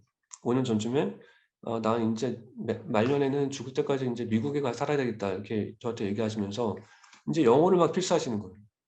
인제 실제로 영어를 인제 능통하게 돼서 혼자 미국 가셔서 평생 사셨어요. 저한테 보여준 거죠. 1 초도 낭비하지 않고 "내가 원하면 뭐든지 할 수 있다." 이런 말이 또 괴테의 명언에 또 하나 있어요. 어떤 거냐면 "지금 하늘에서 별이 떨어졌다면 그건 내가 원했기 때문이다." 그 자기 생각의 힘, 말의 힘을 스스로 강조한 거죠. 그런 것들을 여러분이 하나하나 그냥 저는 이 모든 것들이 괴테의 책을 1 년에 한 권씩만 읽어서 얻은 것들이다. 그래서 굳이 많은 것을 읽을 필요가 없다. 그냥 책 한 권을 골라서 그거를 매일매일 다른 질문을 던져보면서 다른 답을 얻을 수 있으면 된다. 그렇게 생각해요. 어 한 번은 아이 데리러 학교 갔다가 어떤 장면을 보고 깜짝 놀랐어요. 모든 아이가 독서 시간에 학습 만화만 보고 있었다. 네. 맞아요. 저 학습 만화가 나쁘다고 생각하지 않아요. 처음에 얘기했지만 좋게 활용하면 돼요. 세상에 나쁜 건 없어요. 근데 학습 만화도 아까 얘기했잖아요. 학습 만화를 만든 사람도 똑같아요. 끝까지 읽게 만들어. 어떻게든 막 흥미진진하게 막 다음 건 또 궁금하게 만들고. 드라마와 똑같아요. 우리 여러분 드라마 볼 때 마음을 끄집어내시면 아이 마음을 끄집어 알 수가 있어요. 다음 예고편 꼭 보고 끄잖아요. 예고편 궁금하니까. 그래서 아이가 이것도 마찬가지로 괴테 할머니가 괴테했던 독서법인데, 괴테가 천재 교육법을 통해서 자랐기 때문에 괴테는 어렸을 때부터 이렇게 책 읽었어요. 할머니랑 같이 책 읽으면서 가장 흥미로운 부분에서 괴테 할머니는 책을 덮었죠. 덮으면서 어린 괴테야, 너라면 다음 장에 어떤 내용을 쓸 것 같아? 그럼 아이는 처음엔 이렇게 거절하죠. 난 작가도 아닌데 어떻게 글을 써? 아니지. 네가 네 생각을 말할 수 있다면 넌 다 작가가 될 수 있는 거야. 이렇게 얘기하면서 생각을 얘기하게 하죠. 그리고 그 생각을 존중해주고, 그 생각에서 가치를 발견해주고, 아, 나는 내 생각을 말할 수 있구나. 근데 우리 생각을 말하지 못하는 이유는 이게 틀린 게 아닐까? 뭐라고 하면 어쩌지? 내 무식에 탄로나면 어떨까? 이거를 아이가 생각하지 않을 수 있게 네 생각은 충분히 가치 있는 거는 것을 알려줄 수 있어야 되죠. 이제 그걸 통해서 아이가 괴테가 이제 책을 그렇게 읽기 시작했던 거예요. 그래서 저는 이 학습 만화 역시 마찬가지로 중간에 이렇게 읽다가 아이가 책을 덮고 이제 생각할 수 있을 정도의 내면의 깊이를 갖추게 되면 학습 만화 읽고도 다른 뭐 괴테 책을 읽은 것처럼 수많은 영감을 발견할 수가 있어요. 책이 나쁜 게 아니고 책을 활용하지 못하는 그 수준의 문제가 있다. 저는 책을 아이들이 읽지 않는 이유는 이렇게 생각해요. 독서는 어떤 거냐면 유일하게 혼자서 할 수 있는 지적 수단이에요. 혼자서 같이 하는 게 아니고. 그러면 아이는 왜 책을 읽지 않을까? 왜 안 읽냐면 혼자를 견딜 수 없기 때문에. 나와 혼자 있는 시간을 참지를 못해. 그래서 핸드폰을 펼치고 친구를 부르고 뭐 딴짓을 하고 게임을 하고 그러는 거죠. 근데 만약에 아이가 아까 처음에 얘기했죠. 아까 처음에 부모님 따라 앞에 가고 뒤에 애들 따라갈 때, 애들이 뒤에서 화단에서 꽃 보고 있을 때 빨리 안 와? 시간 없는데? 그렇게 얘기하지 않고 엄마가 그리로 갈게. 이렇게 얘기하면 어떻게 되죠? 아이가 보던 것을 엄마랑 같이 시간 나누게 되죠. 이런 거예요. 아이한테 그런 시간을 자주 허락하다 보면 아이가 한 곳에 멈춰서 오랫동안 하나를 바라볼 수 있는 내면의 힘을 갖추게 되겠죠. 저는 세상에서 가장 힘이 센 사람은 뭐 물건을 멀리 던지거나 근육이 많은 사람이 아니고 한 곳에서 하나를 오랫동안 바라볼 수 있는 사람. 다른 데 가지 않고. 내면의 힘이 가장 큰 사람을 가장 힘이 세다고 생각을 해요. 그렇게 되다면 이제 아이가 혼자서 자기 혼자인 시간을 오랫동안 견딜 수 있게 되면 책을 손에 잡지 않을 수가 없어요. 그런 과정을 거꾸로 가면 좋겠어요. 왜 책을 안 읽을까? 책이 재미없어서가 아니고 읽을 만한 내면의 깊이가 아직 쌓여있지 않기 때문이다. 그렇게 되면 좋겠어요. 왜냐하면 나이 70, 80대도 책 안 읽는 사람 되게 많아요. 그래서 독서를 못하는 것은 나이 때문이 아니고 그걸 할 내면의 깊이가 좀 준비가 되지 않았기 때문이다. 네, 그걸 이제 말씀드리고 아이들과 책 읽으면서 마음에 남는 한 줄 발견하기 당장 실천. 네, 당장 실천을 하는 사람이 가장 아름다워 근사합니다. 교사이자 엄마인 사람입니다. 저는 말과 글의 힘을 정말 중요하게 생각합니다. 피천득 선생님의 간결한 문체를 좋아하고요. 온갖 내가 알고 있는 어려운 말, 미사여구를 붙여 글 쓰는 것이 글을 잘 쓰는 것이 절대 아니라고 생각합니다. 학교나 가정에서 아이들 세계에서 쓰는 용어를 써야 한다면 그 속에 자신이 속하고 어울린다고 생각하는 것 같습니다. 그래서 이 부분을 지도하기에 많은 어려움이 있네요. 직접 내 입으로 말을 내뱉고 또 글로 쓰면서 그 내용이 자신도 알지 못하는 순간 서서히 내면화된다고 생각하는데 우리 아이들이 어떻게 이것을 잘 지도할 수 있을까요? 읽는 것도 힘들어서 너무 길어가지고 네, 교사 선생님 이거 되게 고민 많으실 것 같아요. 제가 아이들한테 예쁜 말, 근사한 말 알려줘도 안 된다는 걸 부모님들이 이렇게 얘기해요. 학교 가면 다 망한다고. 학교 가면 아이들이 친구들이 이런저런 쓰니까 다 망한다고, 어차피 망한다고 이렇게 얘기하는 게 많아서 교사 선생님의 마음을 이해할 수 있을 것 같아요. 그래서 이거를 그래서 제가 꺼낸 게 필사와 낭독이에요. 필사 낭독을 제가 꺼낸 이유는 필사하면서 우리는 어떻게 되냐면 우리는 가정이나 학교 다 마찬가지예요. 전 학원에서 아이들 논술이나 대입 논술, 초등학교 언어, 국어 다 가르쳐 봤거든요. 그럼 이제 초등학생들이 있는 교실에 가면 그렇죠. 꼭 한 명 있잖아요. 문제에 한 명. 이 한 명 때문에 분위기가 흐려져. 막 그러면 한 명은 먼저 잡고 시작을 해야 돼요. 막 이렇게 잘 부러지는 자를 갖고 와서 이게 손바닥 때리는 거예요. 그래서 자가 막 산산조각 나고 그러면 갑자기 쥐지고도 조용해지는데, 근데 저는 '이건 방법이 아니다.' 그런 생각을 해요. 그래서 어떤 방법을 찾았냐면 필사라는 방법을 찾았어요. 필사는 어떤 것이냐면 아이들에게 필사를 시키면 필사하는 동안에 자리에 앉아 있죠. 자리에 앉아서 자기가 쓰려는 글을 읽게 된단 말이에요. 쓰고 읽고. 그게 전 되게 중요하다고 생각해요. 3 분이든 10 분이든 아이한테 좋은 말, 내가 발음만 해도 내 기분이 행복해지는 말을 아이들이 10분 동안 눈으로 보고 읽고 연필로 쓰고 있다. 볼펜으로 쓰고 있다. 그럼 아이는 10분 동안 24 시간 내내 할 수는 없어도 10분 동안이라도 되게 좋은 말을 내면에 담고 있는 거잖아요. 이제 그거를 인제는 필사한 다음에는 인제 입으로 낭독하는 거죠. 낭독하면 인제 다시 또 입에 담게 되는 거죠. 입속에 머물고 있게 되는 거죠.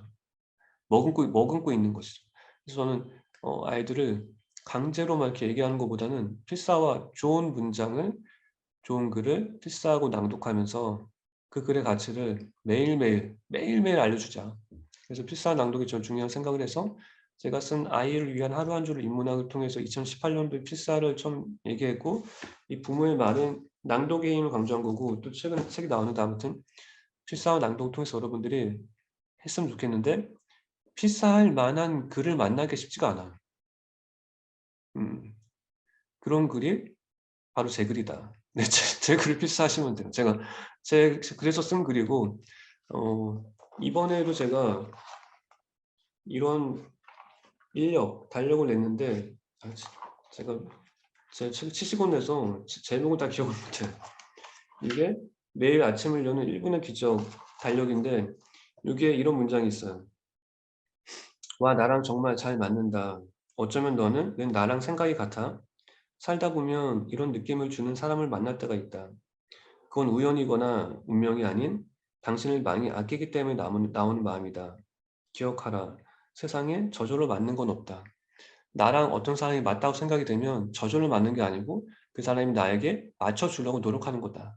내가 나한테 소중한 사람이다. 이걸 알려주는 것이죠. 이런 것들을 어 하루하루 매일매일 아이와 함께, 제가 이거 말고도 하루 한 장 365 인문학 달력이라는 것도 제가 2년 전에 냈는데, 그거는 부모님들끼리 방에 곳곳 방에 놓는 거예요. 그럼 이제 요즘은 어떻게 됐냐면 아이들이 책을 인식하는 게 이런 책만 책이라고 인식하는 게 아니고 인력과 달력 같은 것들도 인제 아이들한테는 책으로 인식이 돼요.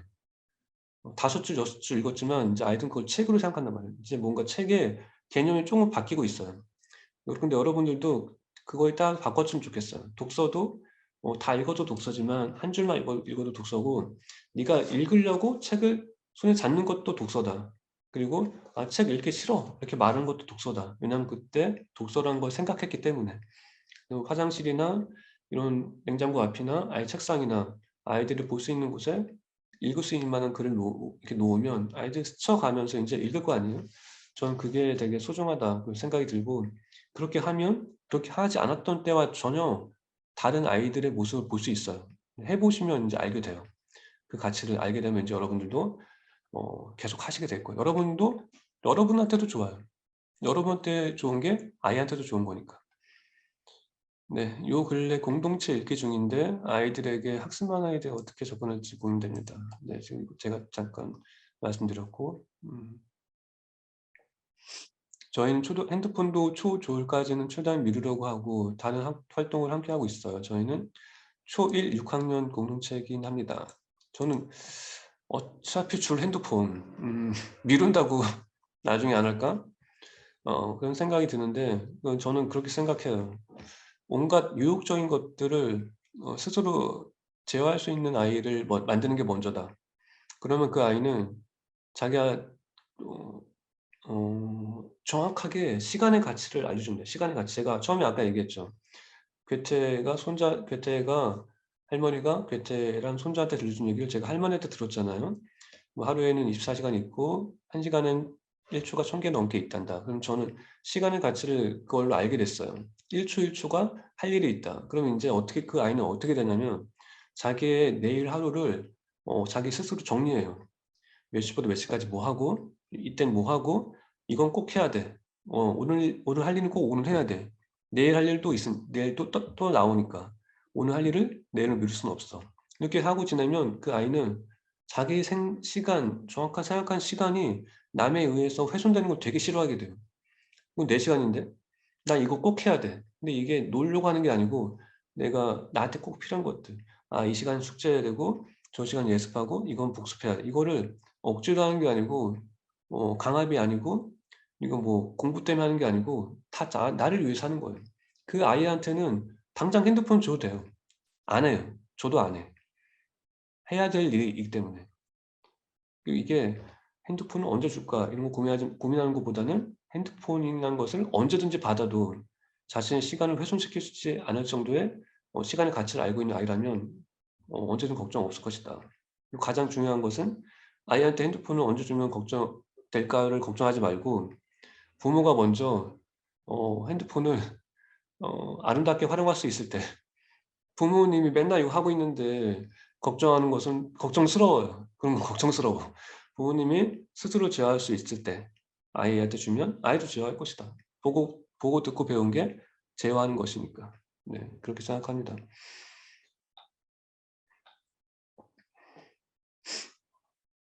그리고 작가님 이 시간에 같이 해주시고 종종 좋은 말씀 주셔서 감사합니다. 나 자신을 사랑하는 방법과 나 자신을 사랑하는 대화 방법을 알려주세요. 이거는 제가 마지막에 낭독하면서 이건 제 낭독을 2번 할 건데 이거 한번 먼저 낭독해 드릴게요. 여러분도 제 낭독을 들으면서 낭독의 힘이 어떤 것인가 한번 다시 생각해 보시면 좋겠어요. 부모는 단순히 아이를 기르는 것이 아니라 하나의 세계를 창조하는 것입니다. 아이가 하나의 단어를 이해한다는 것은 세상 어딘가에 마을 하나가 탄생하는 것이며 아이가 한 사람을 사랑하게 된다는 것은 이 세계가 어제보다 조금 더 앞으로 진보한다는 사실을 의미합니다. 아무나 할 수 있는 게 아니라서 당신에게 맡겨진 것입니다. 당신만 가능한 일입니다. 그러나 세월은 빠르게 흐릅니다. 싱그럽던 낙엽도 결국 지는 것처럼 우리의 젊었던 시간도 점점 사라지죠. 나는 무엇을 하면서 살았던 걸까? 제대로 살고 있는 게 맞나? 정말 내 선택은 올바른 걸까? 그렇게 확신할 수 없는 시간 동안 아이는 점점 성장합니다. 부모가 처음이라 확실한 것이 정말 아무것도 없어서 외롭고 불안했던 그 모든 나날을 견디며 살아온 나날의 합이 바로 지금 그대의 오늘입니다. 당신 참 잘했어요. 지금까지 잘한 것처럼 앞으로도 당신은 근사하게 해낼 것입니다. 그러니 아무 걱정하지 말아요. 당신의 사랑스러운 아이가 당신의 모든 것을 기억하고 있으니까요. 이렇게 여러분이 자신한테 들릴 수 있다면 지금 방금 물어봐 주신 나를 사랑하는 법은 저절로 해결이 되겠죠. 나한테 낭독해 주는 거예요. 나한테 낭독하면서 아이한테도 들려주는 거죠. 서로가 좋은 것들. 나만 좋은 건 세상에 없는 것 같아요. 둘 다 좋은 것들. 우리 아들에게 전할 수 있는 작가님 말씀 들으면서 할머님의 따뜻하고 지혜로운 말씀까지도 가슴에 쏙 들어왔습니다. 쏙! 네, 감사드려요. 할머니 존경스럽고 저도 그렇게 살고 싶습니다. 네, 누구나 그렇게 살 수 있어요. 시간의 가치를 알고 있다면 그렇게 살 수 있을 것 같아요. 하루하루 정말 전 그래서 저한테는 사세쿤이라는 게 있어요. 기업에 사원이 있고 교실에 그푼이 있잖아요. 사세쿤이 있는데 제 사세쿤이 뭐냐면 세상과 사람을 사랑할 수 있는 글을 쓰자. 이게 사세쿤이에요.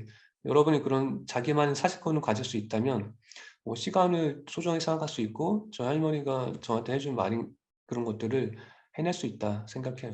여러분의 만의 한마디 네, 지금까지 교학하고 싶은 키워드 네, 쭉 말씀해 주셨고 정리해 주셨고 네, 이렇게 정리하는 것도 좋아요. 네, 이은하 선생님 정리해 주셔서 감사합니다. 그리고 독서하기 싫어도 독서다. 너무 멋지네요. 맞아요. 우리 글쓰기도 마찬가지예요. 아이들이 글을 쓰려고 책상에 폰 잡고 앉아 있는 것도 글 쓴 거예요. 이 마음속에는 글 쓰려고 했으니까. 너 글 쓰려고 했어. 그것도 글쓰기야.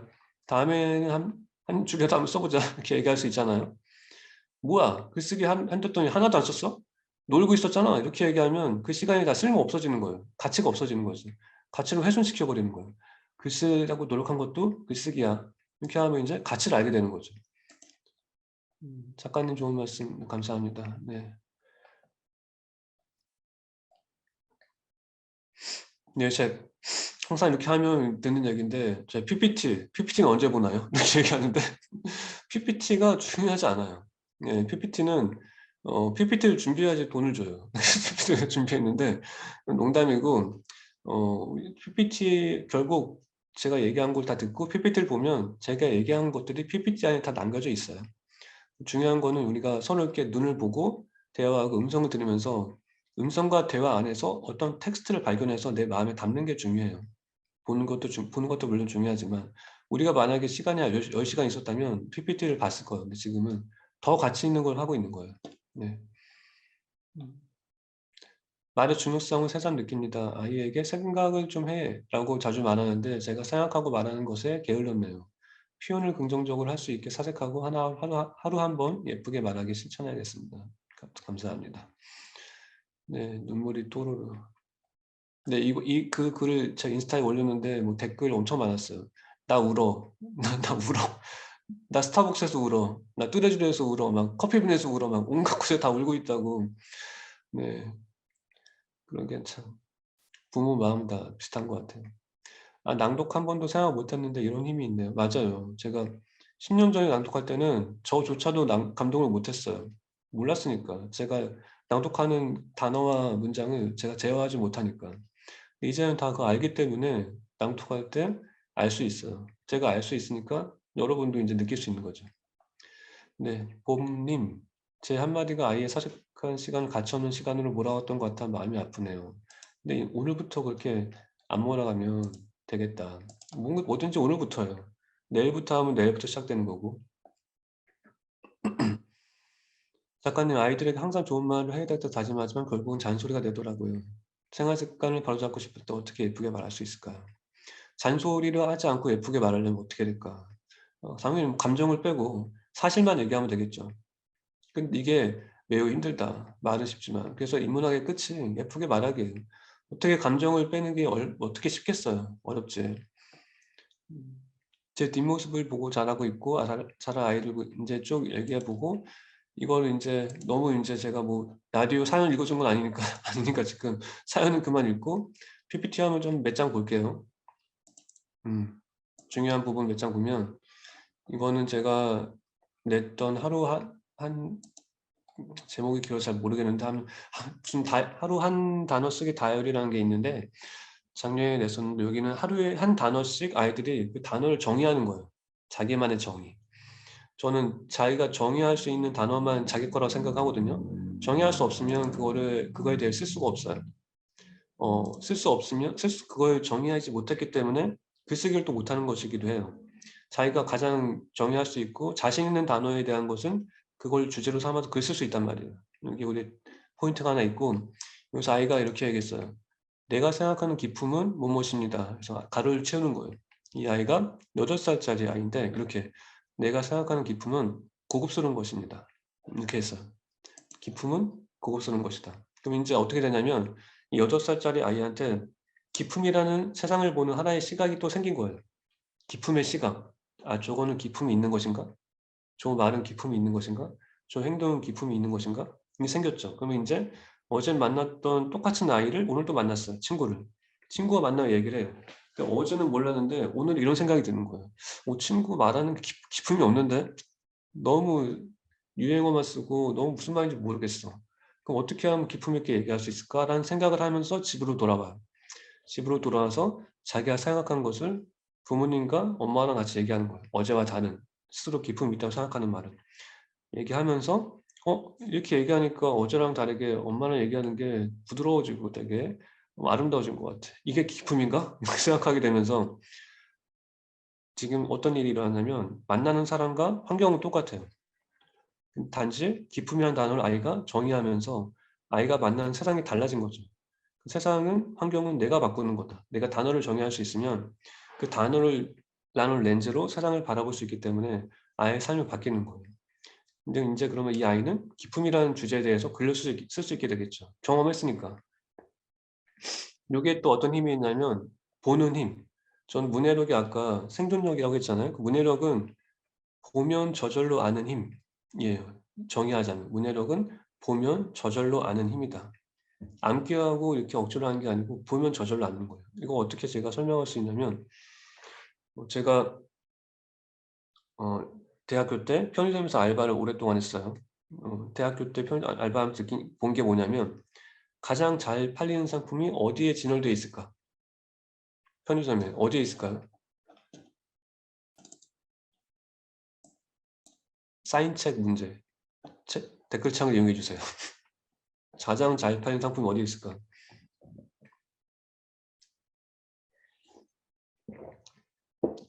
갑자기 또 댓글이 쏟아지네요. 아직은 없습니다. 계산대 아니에요. 계산대는 작고 유혹적인 거. 서진맘, 서진맘, 눈높이, 눈높이, 눈높이에, 눈높이에 가장 잘 팔리는 상품이 있어. 서진맘님은 제 인스타 오셔서 DM을 보내주세요. 주소를. 전화번호랑 같이. 그래야 제가 등기를 보낼 수 있어요.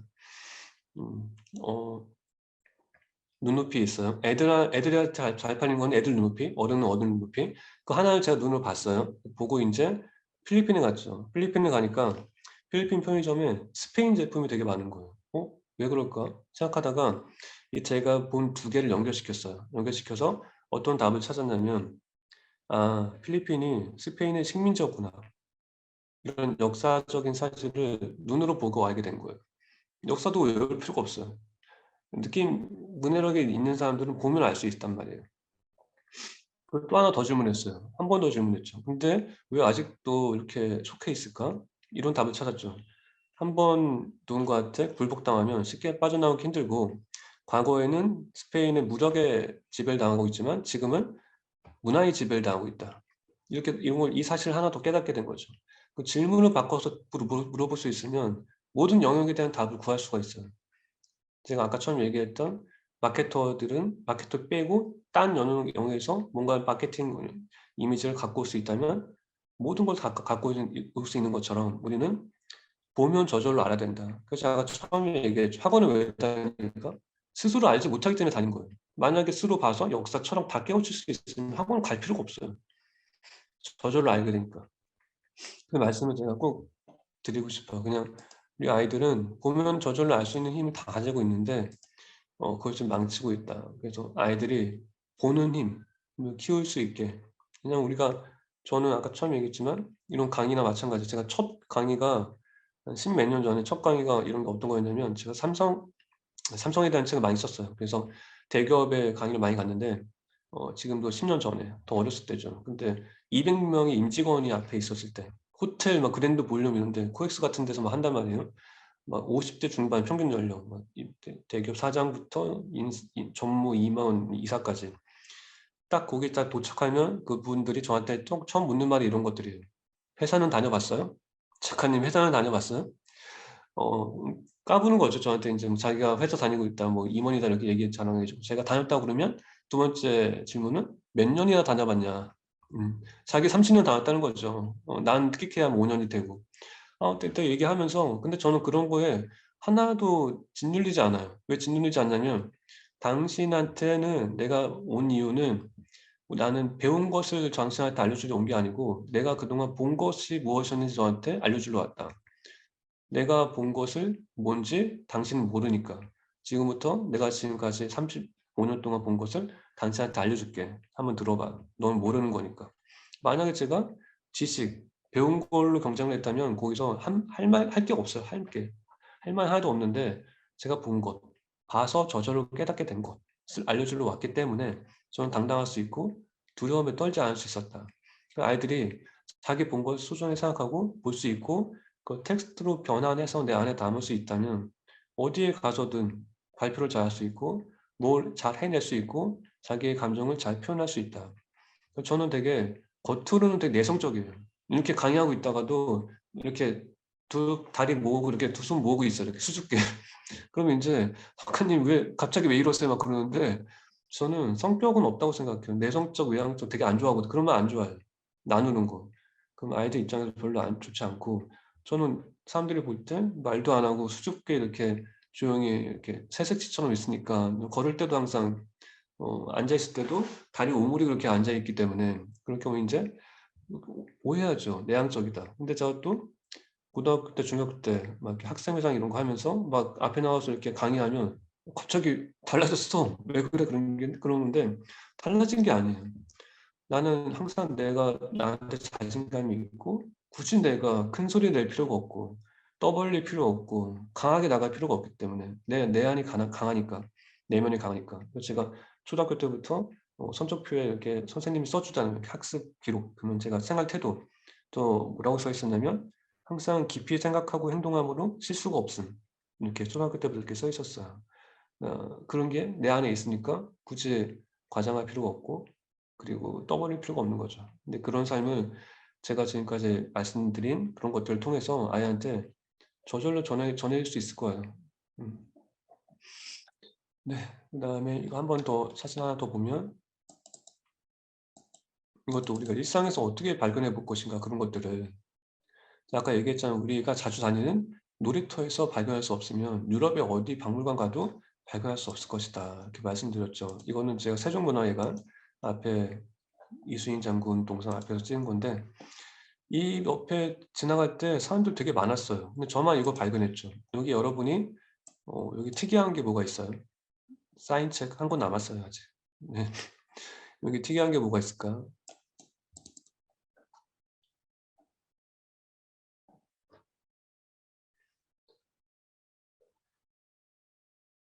윤영란님. 네, 윤영란님. 그림자 안쪽에 서 있네요. 네.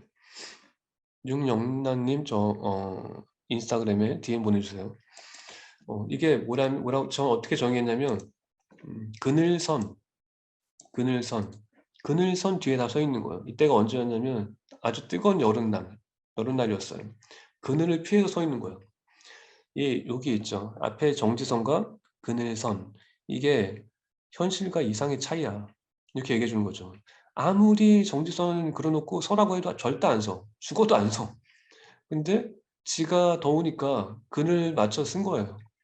네가 현실과 이상의 차이를 알게 되고 네가 누군가를 어느 선에 세우고 싶으면 네 옆에다가 구조를 하나 만들어. 그늘을 만드는 거지. 그럼 그 사람들은 자기 목적에 따라서 거기에서 쉼터를 활용할 거야. 이렇게 얘기해 줄 수 있는 거죠. 이걸 발견하게 된다면. 그래서 우리는 옆에서 항상 무언가를 찾을 수 있다. 여기서 저는 항상 그래서 어디서 뭘 보든지 여기에 반드시 무언가 있다. 특별한 것이 여기 안에 녹아 있다. 이렇게 생각하면서 뭘 봐요. 그러면 인제 특별한 무언가를 이 사물이 저한테 선물해 주죠. 이걸 제가 보여드리고 싶어서 말씀드렸고 그리고 또 하나 이거는 하나만 더 해볼 거예요 이거. 이거는 우리가 글쓰기에서 그 말하기에서 어휘력이 그렇게 중요하지 않다. 이걸 제가 말씀드리고 싶어서 그런 거예요. 보통 우리가 글쓰기를 잘 못한다고 할 때 핑계 중에 하나가 변명 중에 하나가 "어휘력이 제가 좀 부족해서요." 이런 얘기 한단 말이에요. 전혀 그렇지 않다. 왜냐하면 이거 음 해밍웨이 이건 해밍웨이가 친구들과 술을 마시면서 얘기했어요. 친구들이 물어봤죠. "해밍웨이 너 단어 몇 개만 가지고 소설 쓸 수 있어?" 그랬더니 해밍웨이가 "6 단어면 충분하지." 이렇게 얘기하면서 이 6 단어를 재배치해서 소설 하나를 만들었어요. 다른 단어 필요 없어요. 그 재배치하는 것만으로 한 줄의 정말 슬픈 소설이 돼요. 어떻게 배치했을까요?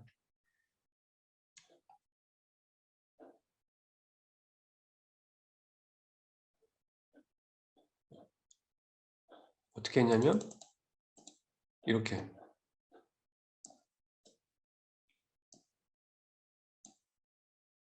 한 번도 신지 않은 아이 신발을 팝니다.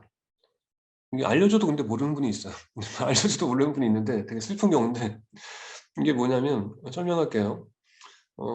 보통 이렇게 어머니들 많이 계시니까 어머님들이 아이를 몸속에 잉태하게 되면 아직 세상에 나오지 않았음에도 불구하고 백화점 같은 데 가서 배를 쓰다듬으면서 우리 애기 이제 세상에 나오면 이거 신어야지 하면서 신발을 먼저 사죠. 집에 갖다 놔요. 세상에 태어나면 이거 먼저 신자. 근데 한 번도 신지 못한 거예요. 애가 세상에 나오지 못한 거죠. 세상을 떠는 거예요. 나오지 못한 거. 그래서 한 번도 신지 않은 아이 신발을 팝니다. 이 한 줄을 6단어를 쓰게 된 거죠. 그래서 우리는 많은 단어가 필요하지 않아요. 그 단어를 정의할 수 있느냐. 정의할 수 있다면 그 단어를 쓸 수 있다. 활용할 수 있다. 그게 말할 수 있는 거죠. 제가 활용에 대해서 또 말씀드리면, 제가 이호령 선생님은 15년 전에 처음 알았어요. 중앙일보 고문 사무실에 가서 처음 만났는데, 그때 제가 글 쓰면서 약간 슬럼프를 겪을 때 처음 찾아가서 조언을 얻으려고 만났어요. 처음 만났는데 한 30분 동안 계속 얘기한 다음에 좋은 얘기 듣고 집에 가려고 딱 문 열고 나가려고 하는데 선생님이 딱 저를 부르더니 이렇게 얘기한 거예요. 잊혀지지가 않죠, 당연히. 어떻게 얘기했냐면, "김 작가, 앞으로 나를 마음껏 활용하게." 이렇게 얘기했어요. 자기를 마음껏 활용하라고. 아, 정말 너무 근사한 말이라서 그때 든 생각이 뭐였냐면, '나도 저런 말을 할 수 있는 사람이 되자. 나도 무언가 줄 수 있는 가치를 갖고 있는 사람이 되자.' 말만 하고 활용당할 게 없으면 되게 뻘쭘하잖아요. 활용당할 수 있을 만한 무언가 가지게 되자. 그래서 활용당하는 것을 애석하게 생각하지 않고 '활용하지 못하는 삶이 되는 것을 더 슬프게 생각하자.' 이렇게 생각하게 된 거죠. 그 한마디를 통해서 어떻게 하면 내가, 왜냐하면 아무리 대가라도 그걸 활용할 수 있는 능력이 없는 사람은 끌어낼 수 없으면 아무것도 가져갈 수가 없잖아요. 그래서 '나는 조금 더 나은 내가 되자.' 이런 생각을 하게 된 거예요. 그래서 여러분이 주변에 이미 모든 것이 활용할 게 많이 있으니까 어떻게 하면 활용할 것인가. 아까 처음에 얘기했죠. 우리 아이는 초등학교 3 학년인데 할 수 있을까요? 이렇게 묻지 말고 초등학교 3 학년도 하려면 어떻게 할까요? 이거는 나 자신한테 물어봐야 돼. 그래서 내가 먼저 해 보고 "해 봤는데 이렇더라."라는 걸 댓글로 써야지, "할 수 있을까요?" 이거는 내가 어떻게 알아. 내가 당신의 부모도 아닌데, 이 아이의 부모도 아닌데. 그러니까 뭔가 들었으면 '내 아이한테 어떻게 하면 활용할 수 있을까?' 해서 적용해 보고, 그게 안 되면 '이렇게 하니까 이렇게 안 되더라.'라는 것을 조언을 구하면 그때 되는 거다. 그래서 오히려 조언과 질문의 방식 순서가 잘못돼서 많이 난항을 겪은 것이다. 그래서 그렇게 생각을 해요. 그리고 또 하나 또 얘기하다 보면 하나 더 얘기 말씀드리고 낭독 하나 하고 인제 마무리할게요. 하나 어떤 게 있냐면, 문열의 가치가 왜 중요한지, 그리고 우리가 아이들이 왜 떼를 쓰고 변명하고 거짓말하고 과장하는지, 왜 신조어에 빠지는지 말씀드려 볼게요. 한 아이가 있어요. 8살짜리 아이인데, 이 아이는 토끼를 그렸어요. 스케치북에 토끼를 그렸어요, 빨간색으로. 빨간색 뚜껑이 없잖아요. 그래서 이 주변 어른들이 몰려와 가지고 놀렸죠, 다. "세상에 빨간 토끼가 어디 있니?" 놀린 거예요. 근데 이 아이는 이렇게 얘기했어요. 어떻게 얘기했냐면, "세상에는 없지만 제 스케치북 안에는 있어요." 이게 톨스토이예요. 톨스토이가 문해력의 대가거든요. 8살 때 이렇게 얘기했어요. 제가 계속 얘기했죠. "우리는 보면 저절로 알게 된다. 눈의 힘, 보는 힘을 길러야 된다." 그 톨스토이는 자기한테 보이는 걸 그린 거예요. 우리 피카소 그림 있죠. 피카소 그림 보면 나도 그릴 수 있어. 누구나 그릴 수 있을 것 같아 막. 대충 그린 것 같으니까. 그런데 피카소 그림 비싸고 왜 우리가 따라 그린 그림은 비싸지 않을까요? 왜냐하면 피카소는 왜 그렇게 그렸는지 설명할 수 있어요. 우리는 설명할 수가 없어. 그냥 그린 거예요, 따라서. 피카소는 한 줄 하나가 한 획에 다 의미가 있어요. 의미를 부여할 수 있죠. 설명할 수 있고. 이런 것들을 여러분들이 발견해 줬으면 좋겠다. 옆에 애들이 지금 밥 달라고 하는 것 같은데 어떤 부모님들은 점심시간이 다가오니까, 네, 우리가 그걸 견디면서까지도 우리가 이걸 들을 가치가 있다는 것에 감사드리고, 제가 이번에는 낭독 하나 또 하면서 이 여러분과의 시간을 한번 맞춰 보겠습니다. 자, 낭독해 볼게요. "너와 어릴 때 놀았던 놀이터를 지날 때면 언제나 그 아름다웠던 시절 생각이 나. 아장아장 걷는 작은 너를 바라보며 '대체 넌 언제 크냐?' 라고 말했던 봄날처럼 빛나는 시절이 내게도 있었지. 그때는 그 빛이 봄이라는 사실을 나는 왜 바보처럼 하나도 몰랐을까? 그저 시간이 빨리 지나가기만 바랬을까? 다시 돌아갈 수 없는 그 시간과 공간, 눈을 감아도 보이는 너와의 추억, 동네 골목을 지나가다가도 그 시절 너처럼 작은 아이가 부모님께 혼나는 모습만 봐도 화를 참지 못하고 너를 혼내던 내 모습이 생각이 나. 그때 난 왜 그렇게 널 혼냈던 걸까? 잘하려고 그러던 너를 왜 아프게 하고 일어서려던 너를 빠르게 움직이지 않는다고 남들보다 느리다고 왜 타박하게만 했을까? 이제 내가 안을 수 없을 정도로 커버린 너, 같은 침대에서 같이 잘 수 없게 된 너, 내 품에 꼭 안기던 작은 네가 그립다. 그 숨소리, 향기, 작은 움직임까지도 내게 혼나는 그 순간순간마다 뒤돌아서서 너 얼마나 아파했을까? 상상만 해도 가슴이 답답해서 터질 것만 같아. 그 작은 가슴이 얼마나 뛰고 힘들었을까? 가끔 새벽에 그때 그 시절 너를 꿈에서 만나서 반가운 마음에 달려가다가 깨어나곤 해. 그 시절에 내가 얼마나 그리웠으면 다시 돌아가 더 잘해주고 싶다고. 이번에는 더 화내고 덜 화내고 더 사랑하고 싶다고. 그렇게 새벽에 깨어나 혼자 울기도 하지. 내게서 온종일 떨어지지 않고 붙어서 살았던 너를 엄마 껌딱지라고 부를 수 있다는 사실이 얼마나 행복한 일인지 이제야 비로소 알았어. 그때는 네가 이렇게 빨리 클지 몰랐지. 그저 하루하루 사는 게 너무 힘들어서 아무것도 몰라주는 네가 가끔 미웠고 어디론가 도망가고 싶은 마음도 미안하지만 아주 가끔 들었단다. 내 인생은 어디에 있는 걸까? 이 모든 게 사라지는 게 아닐까 생각했지. 그런데 그게 아니었어. 나를 스친 시간은 그대로 너에게 가서 네 눈동자와 마음에 그대로 쌓였으니까 너를 보면 마치 거기에 내가 있는 것 같아. 빠듯한 살림이지만 아끼고 또 아껴서라도 너에게 조금 더 잘해주고 싶었는데 그땐 나도 어쩔 수가 없었단다. 미안해. 정말 미안해. 사랑해도 그 마음만으로는 충분하지 않더라. 나도 부모가 처음이라 많이 두렵고 아팠어. 최선을 다했는데 왜 이렇게 또 자꾸만 미안하고 또 후회가 되는 걸까? 시간을 돌려 그 시절로 돌아갈 수 있다면 우리 하루 종일 출석하듯 드나들던 그 놀이터에서 네가 지쳐서 집에 가자고 할 때까지 놀아보자. 내가 정말 약속할게. 이번에는 집에 가자고 재촉하지 않을 거야. 그리고 밤에도 빨리 자라고 재촉하지 않을게. 네가 지쳐서 잠들 때까지 옆에 누워서 예쁜 네 미소 마음에 담고 있을게. 너는 네가 잠들고 싶을 때 편안하게 자면 돼. 정말 미안해. 사랑스러운 내 단 하나의 보물. 내가 태어나서 가장 잘한 일. 내 삶에서 가장 자랑스러운 일은 너를 만나서 어린 시절을 함께 보낸 일이지. 할 수 있다면 흐르는 세월을 붙잡고 싶은데 이제는 조금 천천히 크렴. 조금 더 오래 지켜볼 수 있도록. 조금만 더 오랫동안 사랑할 수 있게. 부모 가슴에 아이를 향한 사랑이 뜨겁게 끓고 있고 아이에게 그 온기가 전해지는 순간 비로소 세상에서 가장 완벽한 교육이 시작됩니다. 때를 놓치면 남는 건 후회뿐입니다. 지금 사랑하고 안아주세요. 이 순간은 다시 오지 않습니다. 이렇게 말씀드리면서 이 시간을 마무리하겠습니다. 네, 감사합니다.